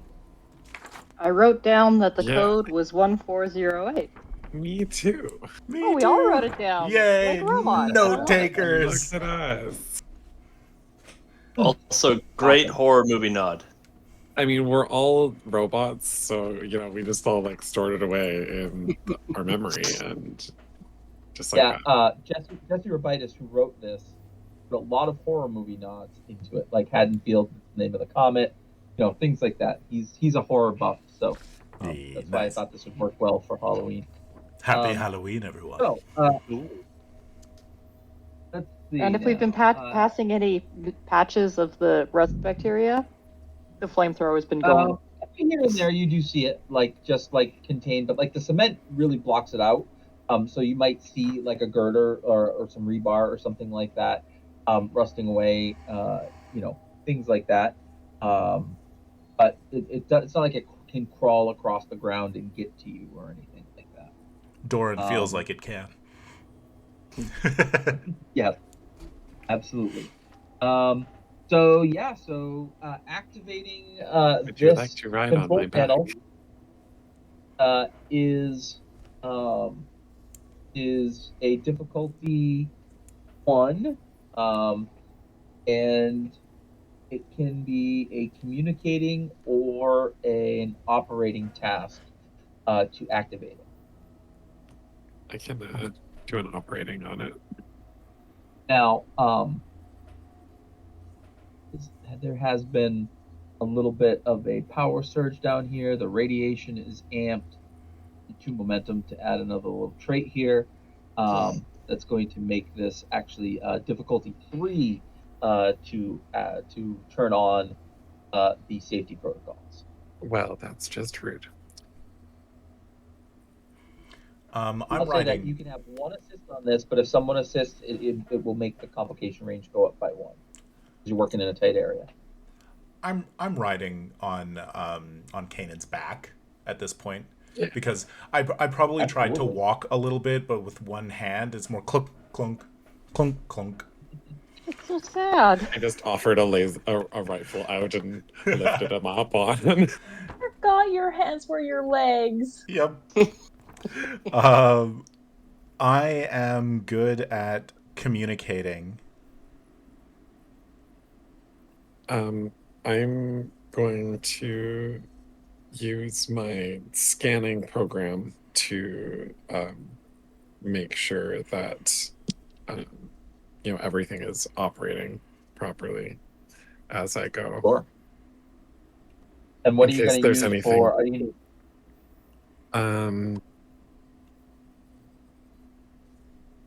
One of my values is maintenance is paramount, and so I'm going to use my pride in maintenance okay? along with my operating.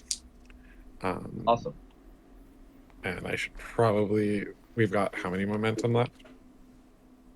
You've got 4 momentum, I believe. Oh. Yep. We got lots. I'm going to use 1. Yep. And it's difficulty 3. Yeah. So then that's 3 dice, and that is a 15. That is my target. So Nice. should be pretty good. That is a 2, an 11, and a 16. So All right. That's 3 successes right there. there it is. Now your assist. Doran is feeling sadness. It's just a little upset that their hand is gone, and they like reach out with the wrong hand, and then reach with the other hand. And I'm assisting, so I can't buy any additional dice with my dysregulate. So I'll just roll, and I rolled a 1, so that's awesome. 2 successes. Amazing. Your hand grows back. I forgot I had a spare. So what happens is you activate the failsafe device. You type in the 1408, and then a timer comes up that starts counting down from 60 seconds. You get a feeling that you probably don't want to be in this room. You're not quite sure what the failsafe is, but yeah, you probably want to get out of here fairly quickly. We should evacuate immediately. Yes. And then let's go back up to the folks working on the cure for this this brown sludge. It looks like we can keep on analyzing here, and so why don't we go ahead with that initially? Just try to make sure you can get the mixture correct, like the percentages correct. You're pretty sure you've got the right metals, you've got the the right amounts. You just want to make sure the ratios are where they need to be. Excellent. Math. Got this.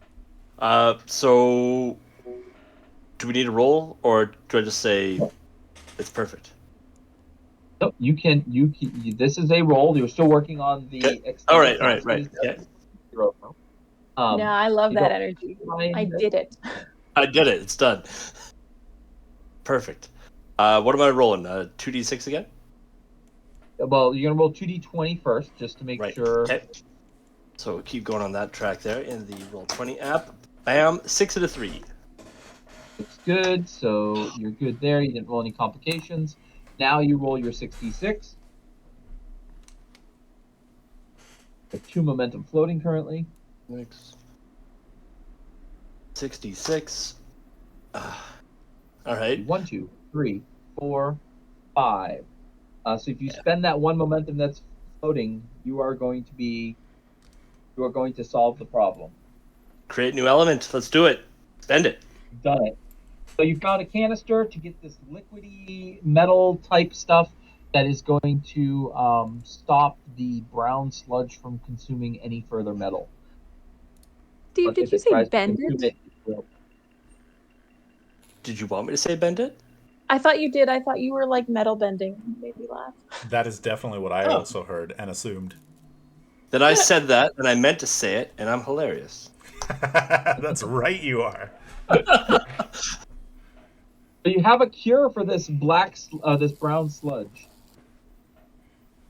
If anybody has it on them, I think you've got taken off. Nuts. I'm going to grab the canister of cure, if that's okay, and then yell down the hole, "Kanan, we have a cure! Catch!" Oh! Wait. Can I stop her? You actually see them like running really quickly and like trying to climb up as fast as they can to get up out of this. We're coming up. We're coming up. I'm looking down and go, oh wait. It definitely. I mean, if you dropped it, I could just see like the canister bouncing off somebody's face as we're trying to crawl up this.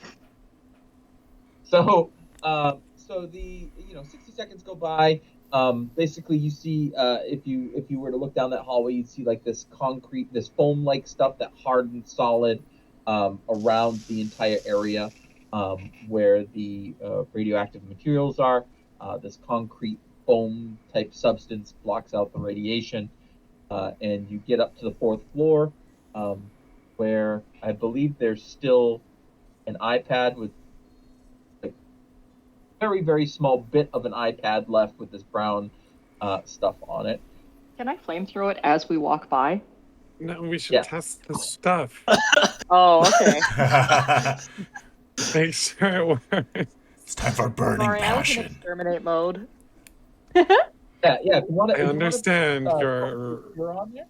need for it fire. does take a little bit of time, a couple of minutes, before it like you see the stuff stop like spreading, and essentially when that happens, you see that they stop making waste, which means whatever this bacterium is probably tried to eat that liquid that you guys made, and it killed them off.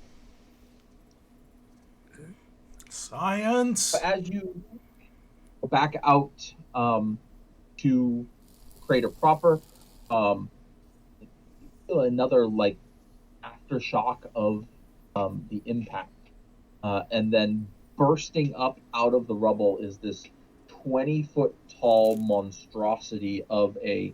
It looks like it's a robot that's like designed to lift stuff. It's got like these arms that go like this, and it's got. It's just this massive thing, and of course it's mostly all covered with this brown stuff that's trying to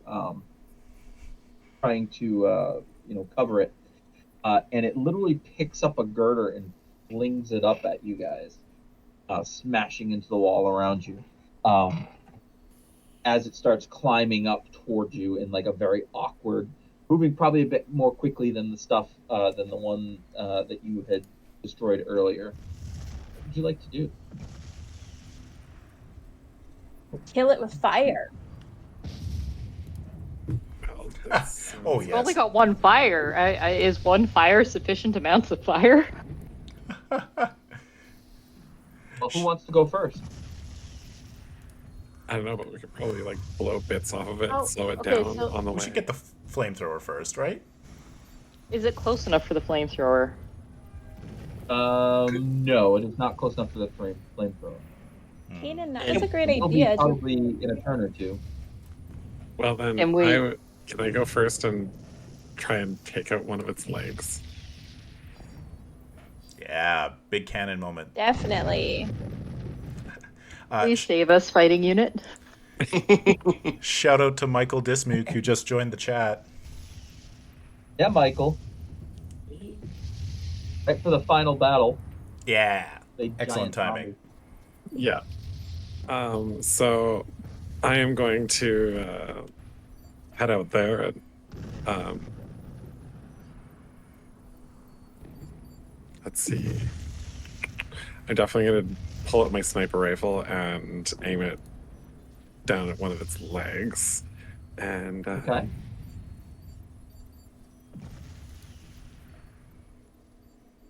let's see. I think right at this moment I'm going to be using fear because Okay. ack. And then So yeah, you're operating. operating. Difficulty 2.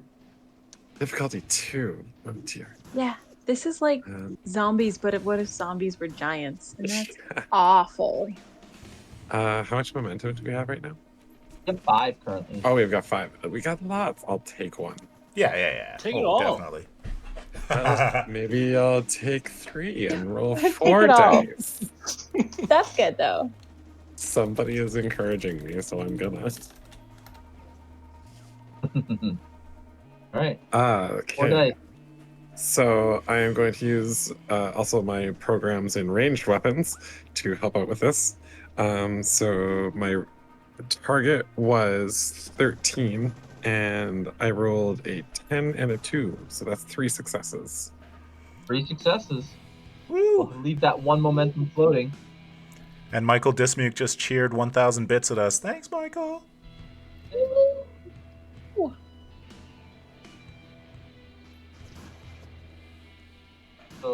So this is going to be your operating value plus 2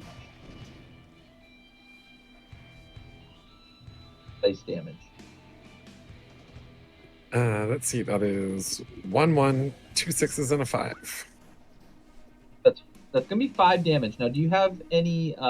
Is there any abilities on that sniper rifle? It is accurate. Is accurate. Okay. So that's just gonna deal 5 stress to it. It does resist some of that. It is gonna take some stress, but not enough to take an injury. You do plink off of its leg, but not enough to really cause damage to it. Still a great roll, Lexi. Yeah. Good job. Good start. Good roll. And it looks down and it like reaches down and it just grabs this giant boulder of concrete and throws it right back at you. Oh, crap. This is very anime with like the sniper rifle and like the zoom in and the perfect shot, and then a rock comes flying back at you. Absolutely. So it got 2 successes. Hurl wreckage. Let's see. Oh, you know what? Actually, this is an area attack. Oh no! Hit you for Oh, some dear. damage, and everybody around you is gonna get some shrapnel damage. I'm definitely still on Kanan's back. Oh. Use Kanan as a robot shield. Ah! I mean, one of my programs Alright, is shielding, so I could be using myself as the shield. Oh no. Doran will just be looking at it coming at them and just being like, this day. So, Kanan, you're gonna take 5 stress. I'm sure you have resistance 2, so you can knock it down to 3. Yeah. And then everybody around you is going to essentially take 3 stress, but knock it down by 2. Actually, I think Rasputin still has a shield, so they take no stress. But basically, everybody else takes 1 stress after their resistance comes into play. That is the giant junk monster. Who's going next? Wow, Rasputin. Oh, somebody should totally roll the concrete boulder back down. Oh no, it shattered. Never mind. I love that idea. Could we? This thing came out of like where the water was. No. So this is the crater itself. It like climbed up out of the wreckage of the crater. Alden, use math. I don't think math's gonna help us here. I How was dare. thinking about trying to like climb onto it and hack into it, and then risk the brown stuff, and then cure myself after. What if we poured the cure on that would top be of the so loader? Or that. Alden, do you want to cure it? Do you want to try some curing? I mean, yeah. Is anyone more nimble than the nerd? No. I'm fine with this. Like, all right, let's do it. Let's go. Alden, you're up. So you're gonna. Sorry. So this thing's still pretty far away to apply the cure. Are you gonna jump on it with the cure? Yes. Okay. Oh my god. Right. So this Absolutely is not metal. going to be an attack. This is just going to be a difficulty 2 moving check. Sorry, just before you do that, Merrick, what were you going to say? I was gonna, Doran was going to volunteer, but I love this. I'm good. Okay. Oh, You have 1 foot. but I am still nimble.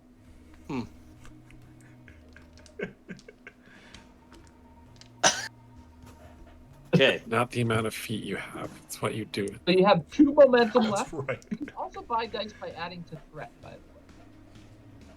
Uh, So if you wanted to buy more dice.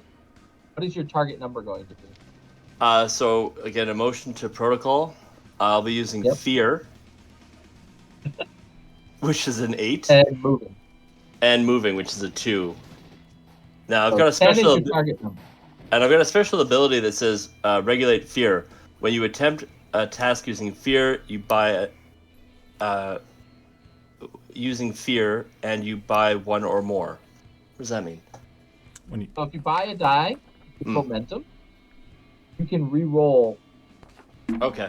a dice in your pool. So I'd be rolling 2d20. That was And you wrong. would have a re-roll, essentially. Yes. And If what? you'd have to buy, if you want the re-roll, you have to buy a third die using momentum. Okay. 5 and a 9. Ooh. An incredible run. Didn't even need it. Didn't even need it. So you have now landed on top of this thing, and you are ready to apply the cure. Who's next? Ooh. Just a quick shout out to Michael Dismuke, who just subscribed. Thanks, Michael. Yeah, Michael. Yay.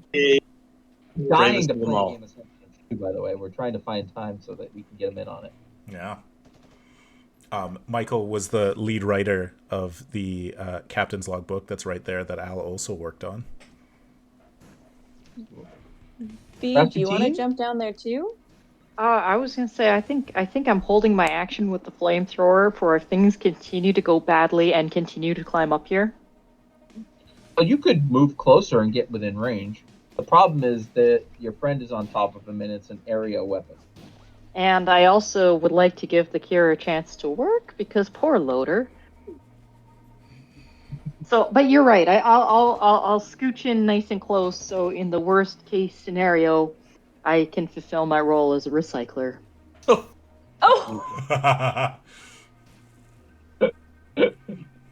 Glorious. Mayor, do you want to shoot it? So, Rasputin, you got your nail gun? I do, but I can go last. Lauren? Doran's scrap shotgun is a close range. You'd have to move closer. Yeah, and Doran is happy hanging out on Kanan's back. Well, no, Kanan, you're not going to move forward because you got a sniper rifle. You're at the happy range. I was actually thinking about moving forward a little bit to be closer to protect Viola. Okay. Then with that sort of like quickly whispered conversation, Doran will probably spend their turn looking for. I would like to look around the battlefield and see if there are any unstable looking areas that we could potentially lure the loader into that might crumble underneath its weight. Oh, awesome. All right, yeah. Give me Analyzing? let's see, what would be the best way to do that? Let's do a difficulty 1 observing task. Okay, observing. Yeah, that makes sense. Put Alden's Yep, on it, so momentum it'll be is- like Gandalf from Lord of the Rings, and they'll just fall forever in eternal combat. Beautiful. I couldn't think of a player that deserves this more. All right, I am observing and seeing all of my my friends actively engaging in battle with this poor, sadly infected loader will make Doran just a little bit sad, which is where they're used to being. Yeah. And you said it was turn off that difficulty. morality chip. Yeah, difficulty 2. Difficulty 1. Difficulty 1. Okay. I don't need to buy any dice. Okay. Cool. We are at a target number of 13. Awesome. Oh, definitely should have bought some dice as I rolled double 19s. Those are That's complications, two by the way. complications. Yeah, because of oh no. You forgot to knock on wood after saying you didn't need to buy dice. Doran's very bad, terribly awful day. Your other hand foot falls off. Take that as threat for later. I might do something with that. Yeah, 4 threat. That is brutal. Rasputin, are you going to do anything this round? Yeah, I have no problem about shooting this. I am not like my friends. I'm gonna pull out my medium range nail gun and. Ooh. I'm sorry, did you say you're not like your friends or that you don't like your friends? I'm not like my friends. Okay. If this thing were meant to survive, it would have come up with a cure on its own, but it didn't. So. Oh, Oh wow. So yeah. You said that range was operating. Right. And I'm gonna use anger now because I am annoyed that this thing is attacking my friend.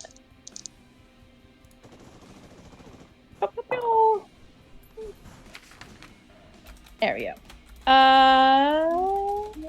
I got 2 successes. 2 successes? Yeah, I got a 4 and a Roll 6. your damage. Awesome. And it's a 6. Perfect. And it's 1 hit and 1 piercing. So it's got 1 pierce. Awesome. Ooh. That was a very good roll. I see. I play this in Cthulhu, so I've got 2 1s Ooh. and 4 squiggle faces. Merrick, can you 4 translate? effects. Yeah, so 6 Thank you. damage, 4 Okay. piercing. So 6 damage. So this thing has 2 resistance, which you're going to ignore because you rolled effects. It's 6 stress, which is going to hurt it, and a damage. Ooh, Very nice. Feed and rage. So it has now suffered 1 of its 3 damages. And it looks like that leg that Kanan was working on has now like the sniper bullet didn't quite do it, but it weakened things a bit, and the nail that shot out of your nail gun finished the job. And so it's kind of hobbling down like Doran was when they first lost their hand foot. Kanan, air high five. Now this thing is a junk walker. So it ignores the momentum cost for moving across difficult terrain. So it's going to just start crawling and dragging itself up to y'all. And it's going to try to punch. Well, I guess we'll say Kanan because they're right in the doorway there. Rude. And nobody else. Oh, wait. Hold on. There's something on its back, right? No. There's a math wizard. Definitely not. What are you talking about? It's going to try to punch the thing on its back. Hmm. I mean, if it knocks you free, I'm just going to unload the flamethrower. I'm going to Okay. buy 2 dice. Okay. Yo, well, Al's got to use that threat. Yeah. Yeah. So in Sentience, the way melee combat works is that you can make melee combat an opposed task by using what is called a reaction. So if you would like to roll against this junk bot as it's trying to attack you, you can. There are other things that your reactions can do. None of them are really going to come into play now. So essentially, you can just oppose this task by rolling dice just like me. I'm rolling 4 dice. How many dice would you like to roll? Well, I mean, I'm definitely just not gonna not do anything. So, what do I need to do here? You're rolling 4. Do I have to match you, or is there this something that? This is a surviving task for you. Emotion plus surviving. Oh, okay. Sorry. So, just the usual emotion plus surviving. And then we're going to compare who gets the most successes. If I get the most Surviving successes, is I 2. hurt you. If you get the most successes, you hurt me. I'll do fear, and which is an 8, and surviving is a 2, so that's a 10. And are you going to buy any dice? You have 2 momentums. You could buy a 3rd dice if you wanted, or you can add to threat and buy more dice too. Do it. Buy a die. I'll do 3. You might I'll want do dice. 3 d20. Okay. Oh my god. No. Oh, another comp. All right, let's see what I got. A comp for me as well. Ooh. My target number is 13. I only got 1 success. How Y'all many tied. successes did you get? I got 1. All right, so I always say tie goes to the defender. So we'll say that in this fiasco, we'll have our complications cancel out each other, and then during this, you're able to dodge its fist and squirt a bunch of the cure all over this thing. Like an octopus. I'd like to go next. You got really Love scared that. and you just You inked. You got scared and inked. It made me ink. Ink myself. because it went to punch Aldor. Did it still move up towards us?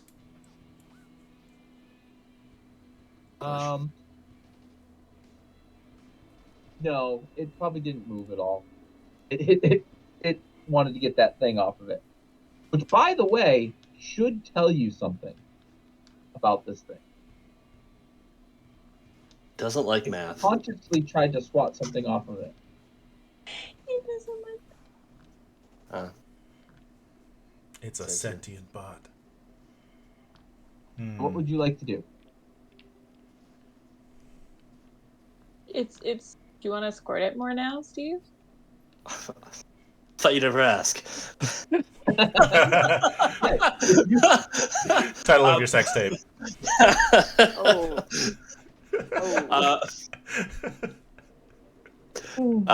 Does anyone else? I just came off of a defensive bit there. Does anyone else want to do anything, or should I just keep squirting them? I'm just You can holding take your turn action and all the spray 'em down if you flamethrower. want. So, Actually, yep. I was gonna say if it's sentient, can I take a moment to try and talk to it? I mean, anything's possible, right? Oh, I'm a poor communicator. Oh,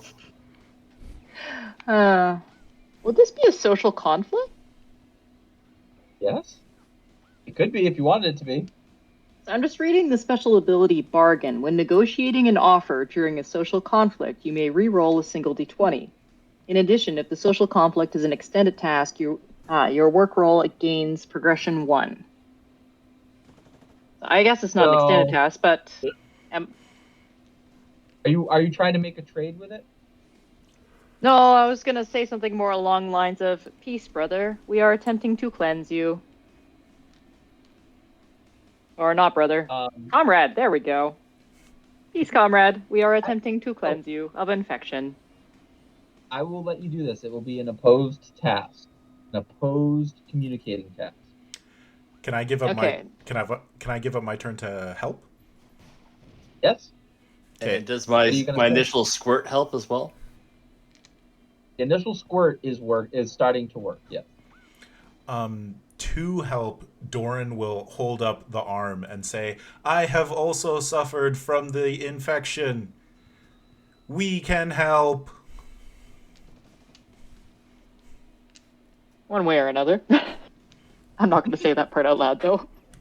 Okay, so bargain doesn't apply, but I can still roll the communicating task. Correct. Opposed. It's an opposed communicating task. I'm the reactive player, so I'm going to tell you that I'm only rolling 2 dice.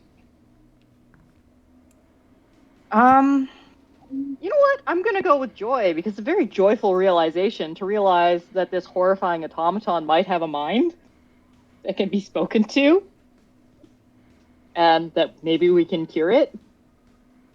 And that's pretty cool. So joy and communicating. So joy 10, communicating 1. That's only an 11. We have 1 momentum left. Yes, you do. You guys mind if I use it? go for it.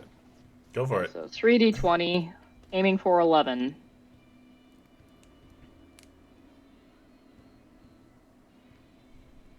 Oh wait, 1 sec. Just gonna check to see if I have a program for that.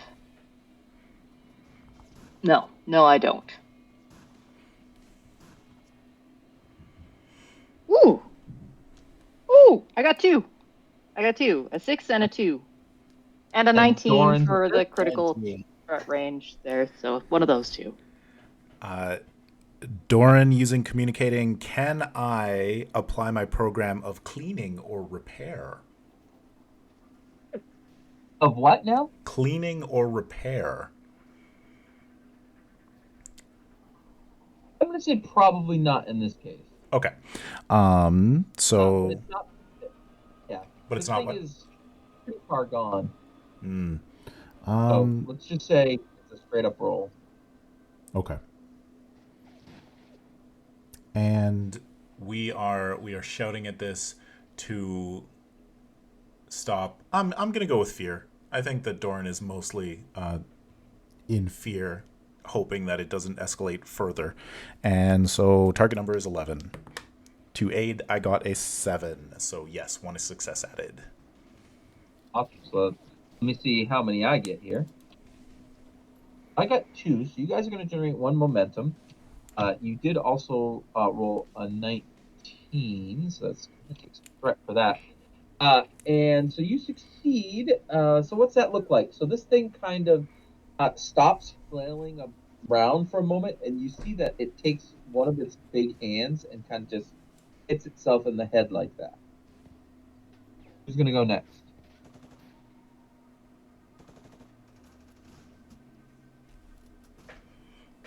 Rasputin or Kanan, yeah. I was gonna say I'm gonna run up to Viola and I'm just gonna take the protect action for this round Love it. and just kind of hover myself, Viola, and Doran. It's in my cortex. You hear echoing from the machine. Oh no. Oh, that's really sad. Steve, squirt its cortex.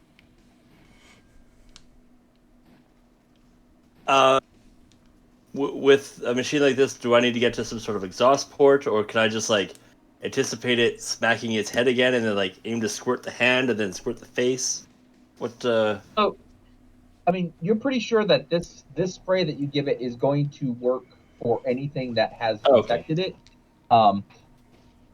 It might be benefit from being squirted in the head.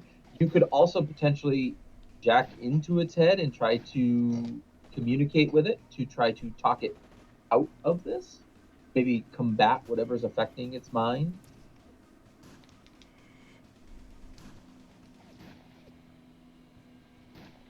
Can I? I think I'm just gonna squirt it in its face. All right, squirt it I in the love it. face. So like, it's into all the orifices and things like that, and like, all right. Yeah, you don't Definitely need to the make a roll sentences for in it. a robot This game. is- this Squirt it is- in the orifices. This Squirt it is in its face once very again. strange. I did not expect this, but happened at 7 o'clock today. This is initial squirt is going to be the title of a lot of books that I write. I think it's very interesting. But now, something strange happened. Well, Oh, good. yeah, I guess it's strange given the situation. You see 3 red marker lights, point at the giant monstrosity. And you see up at the top of the crater, you see Nightlight with 2 little security guards next to him, pointing down at the monstrosity. What are you going to do? Am I the only person who hasn't acted yet? Correct. Okie dokie. I shoot Nightlight with a nail. No.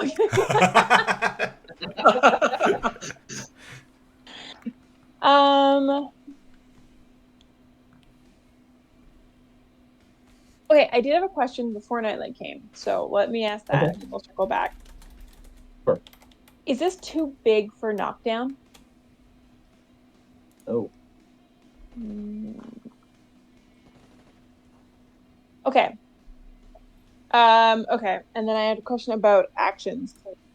Is it kind of like D&D where I'd have like a free action to talk, an action to move, and an action to attack? Basically, yeah. Yeah, I mean, I know. so you can basically, you have like your free action, which is your talking, and then you can take a minor action and a major action.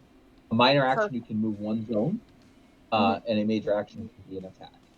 So you can So what I talk would- while you're moving. Yeah.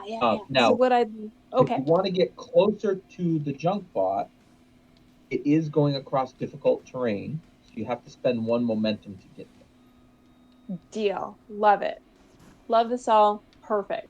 So I'm going to pull out my impact hammer. Okay. And I'm going to run up, and I'll spend the momentum on the difficult terrain.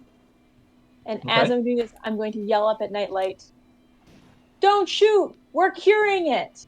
And then I'm going to try to hit it with my hammer and knock it down. All right. So are you going to try to hit it with the hammer and knock it down, or are you going to try to do something to the terrain around it to try to knock it down? I just want to hit it in the leg so it lays down and chills out a bit. Okay. Is it possible to do non-lethal damage, or is it all lethal? You're smashing a thing with a jackhammer. That's fair. We can put legs back on. It'll be fine. Yeah. Hey, you can get The repaired. cortex is the important thing. We're robots. Fine. If the cortex is safe, I'm sure it is fine. Yeah. Right. So yeah, I'd like to smack it in the leg with a hammer to try to knock it over. Please do. Okay. It's not going to oppose you. Oh, I just do it. You roll still. So roll your dice. Oh, okay. So that's not rolling an attack back at you. It's trying to shake, get its consciousness back. And sorry, melees were surviving? Surviving, yeah. Okay. You have no momentum left, but if you want to buy a die, I mean, it's not trying to fight you back, so you don't even have to buy any dice. All you need is 1 success. Yeah, no, I'm going to do surviving. I'm just trying to decide what emotion to use. Because I think it's a little angry. We're dealing with it, but I still don't like this whole situation, and I'm a little bit of a ragey person. Ragey robot. So, ragey robot time. Do you shout rah rah as you're charging in? Yes, I do. Thank you. I forgot that's my battle cry. Rah rah. Yeah, that is 2 successes. I got Awesome. 11 and a 3. You're going to generate 1 momentum. Let's go ahead and leave that floating. So roll your damage. Or sorry, your stress.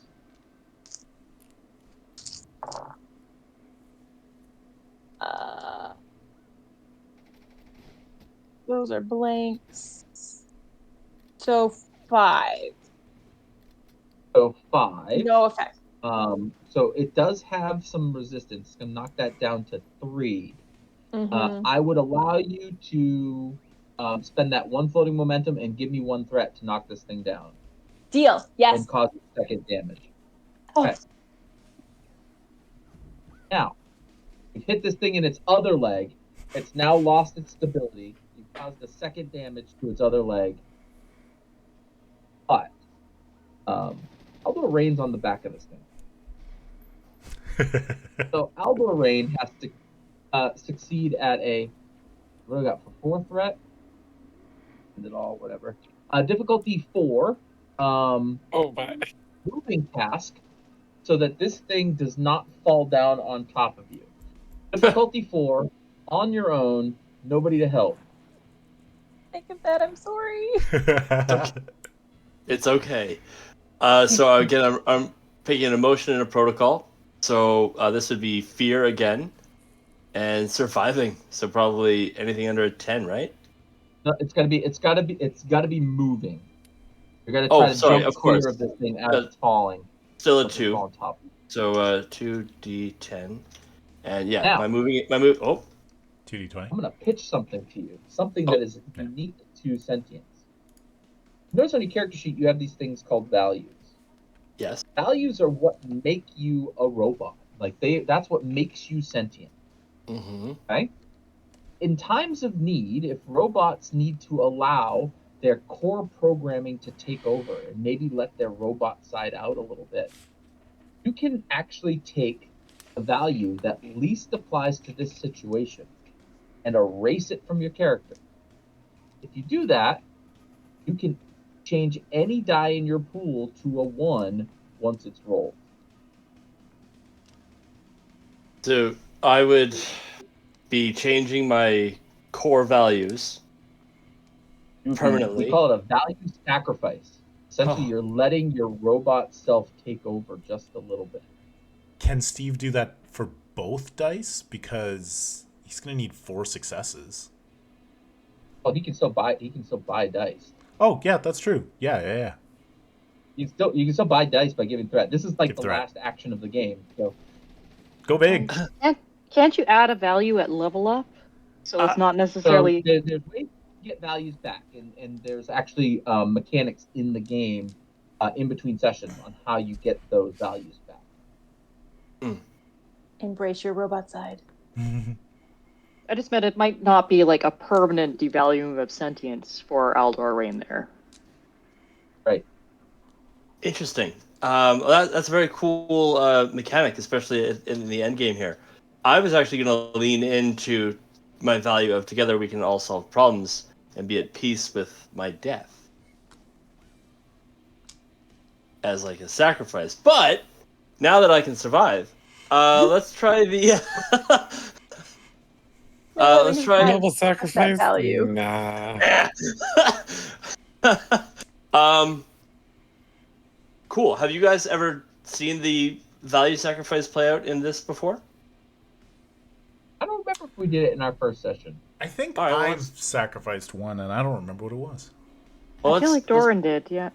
let's do this. I'm going to sacrifice. Do I tell you which one I'm going to sacrifice? Oh yeah, you tell me which part of yourself are you losing? Oh. Let's go with then. Yeah, let's pick this. Together we can solve all problems. Let's get rid of that. Okay. I'll become. This is how we show character growth. Yeah, I like it. That's really cool. So, there is no momentum and no threat in the pool. Would you like to buy some dice by adding to threat as well? Yes, I would. I would add. How many can I dice buy? would you like to buy?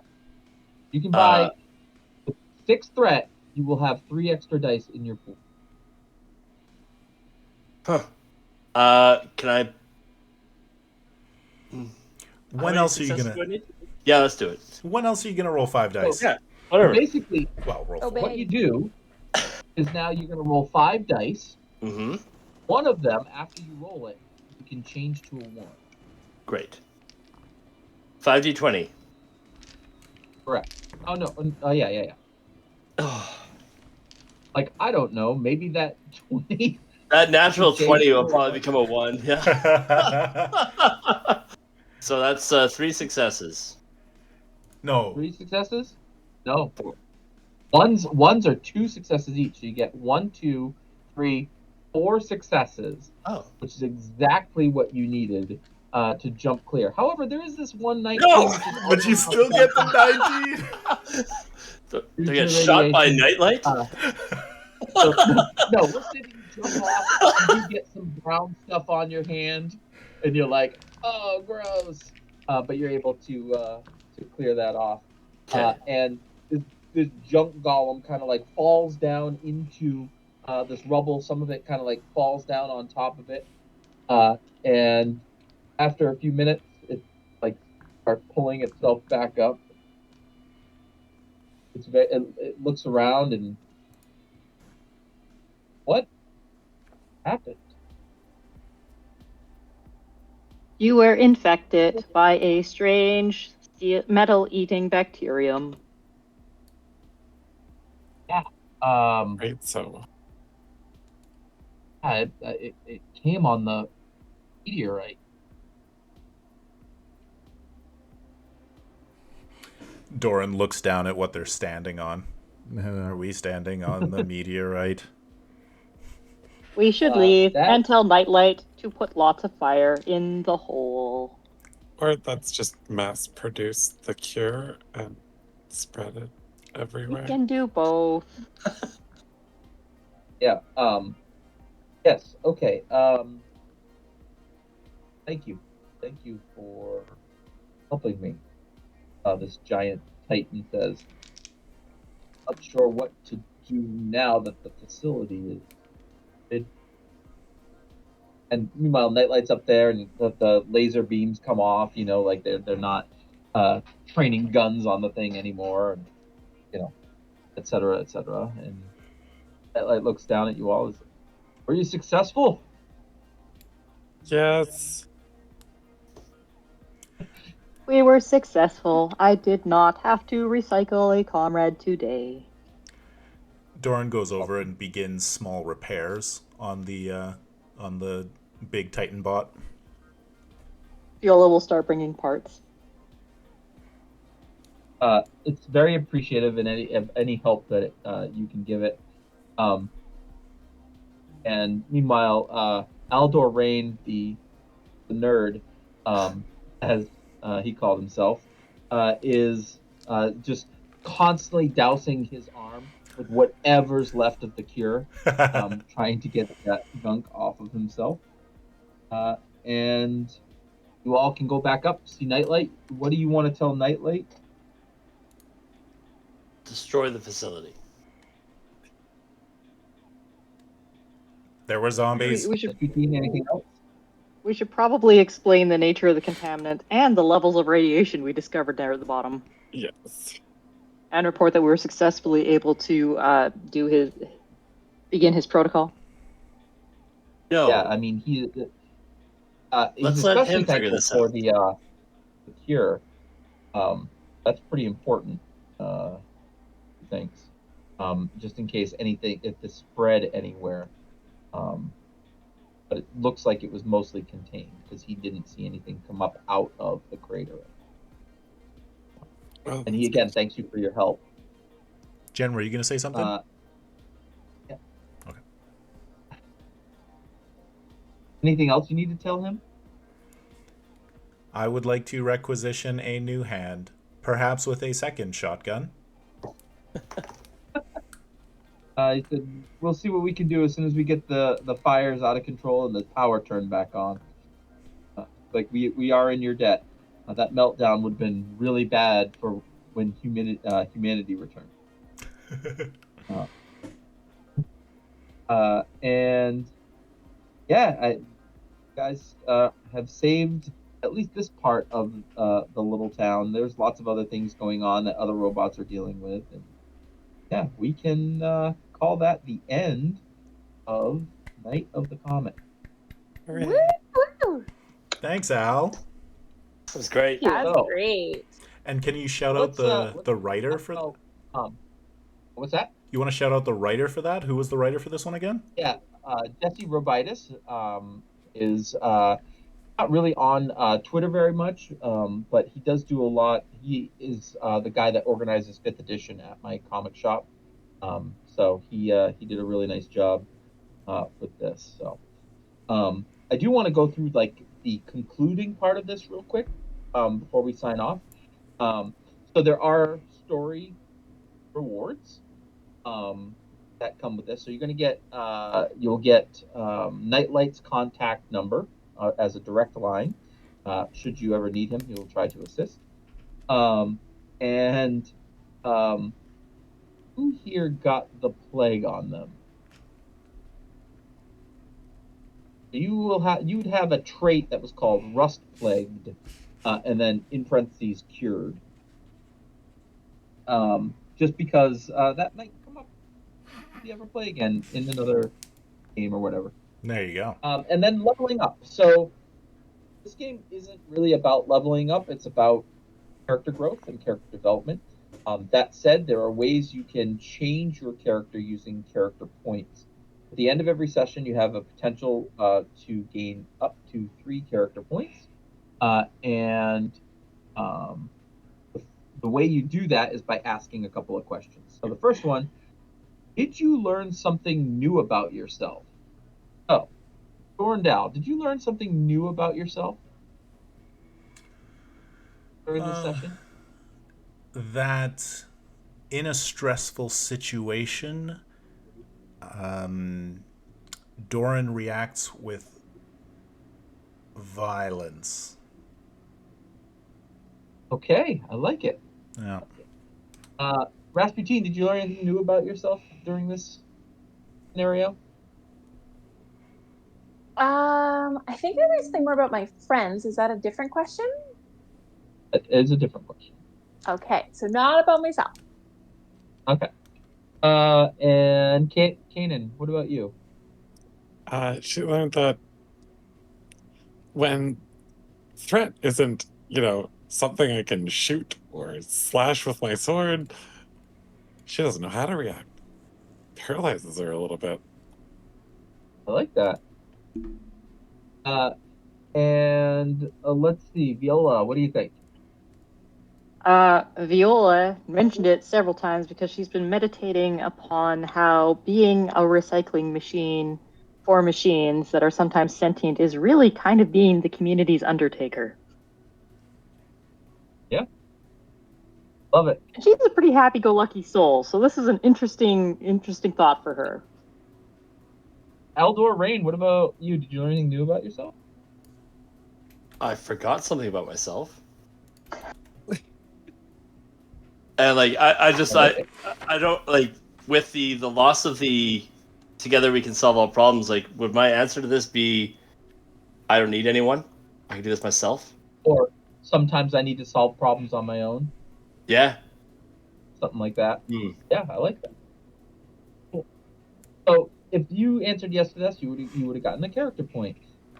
Did you use at least 4 of your emotions in reasonable ways this session? So that's something that I didn't tell you ahead of time, but like lots of times people just lose tick marks to show that they used an emotion and whatnot.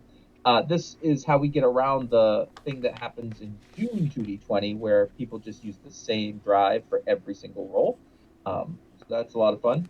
And then, did you create or lose a connection with another character or social group? So this is where you learning about your friends and so on and so forth. And it can be among your team that you just went out with, or it could be like I would say that all of you created a connection with Nightlight, Yeah. right? You probably made a connection with this giant junk monster that actually turned out to be pretty cool. Yeah, so most games you can end up with 3 character points, and you can spend character points to like you can raise an emotion by 1, but lower another one by 1. You can raise a protocol by 1, but raise another one, and that usually costs I think like 2 character points to do. If you bank up 10 character points, you can actually just increase an emotion by 1 without lowering anything. So you can either see incremental growth or you can see big growth at the end of arcs.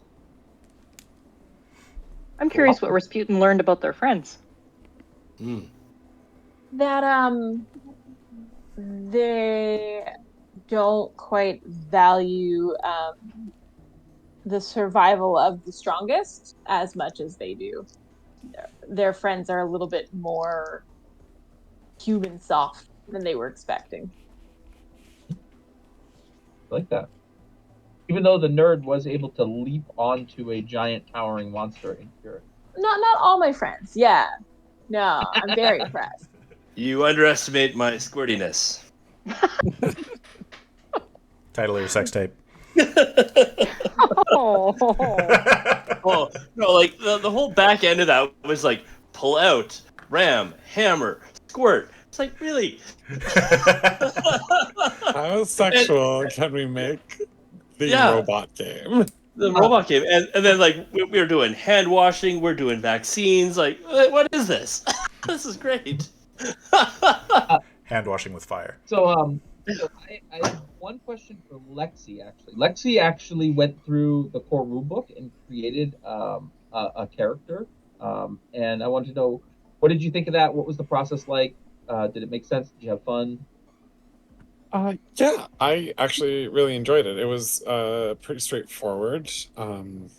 Like it pretty much goes through it step by step with you, and so it's pretty hard to get lost. And like the summary right at the very end of the chapter is like perfect for double checking everything, making sure that you did everything right, because it lays out like you should have this many things, this is what all your things should add up to, etc., etc. So it's really good just as just solo reading it. Like I didn't need additional help to understand it, so it was really. And going really through the life intuitive. path process, did you choose or did you roll randomly? I rolled randomly for that one. Oh, cool. Awesome. Awesome. Well, thank you for having me, everyone. Like, it's always a blast. You're always fun and take things in directions that I don't see coming, and it's a great time.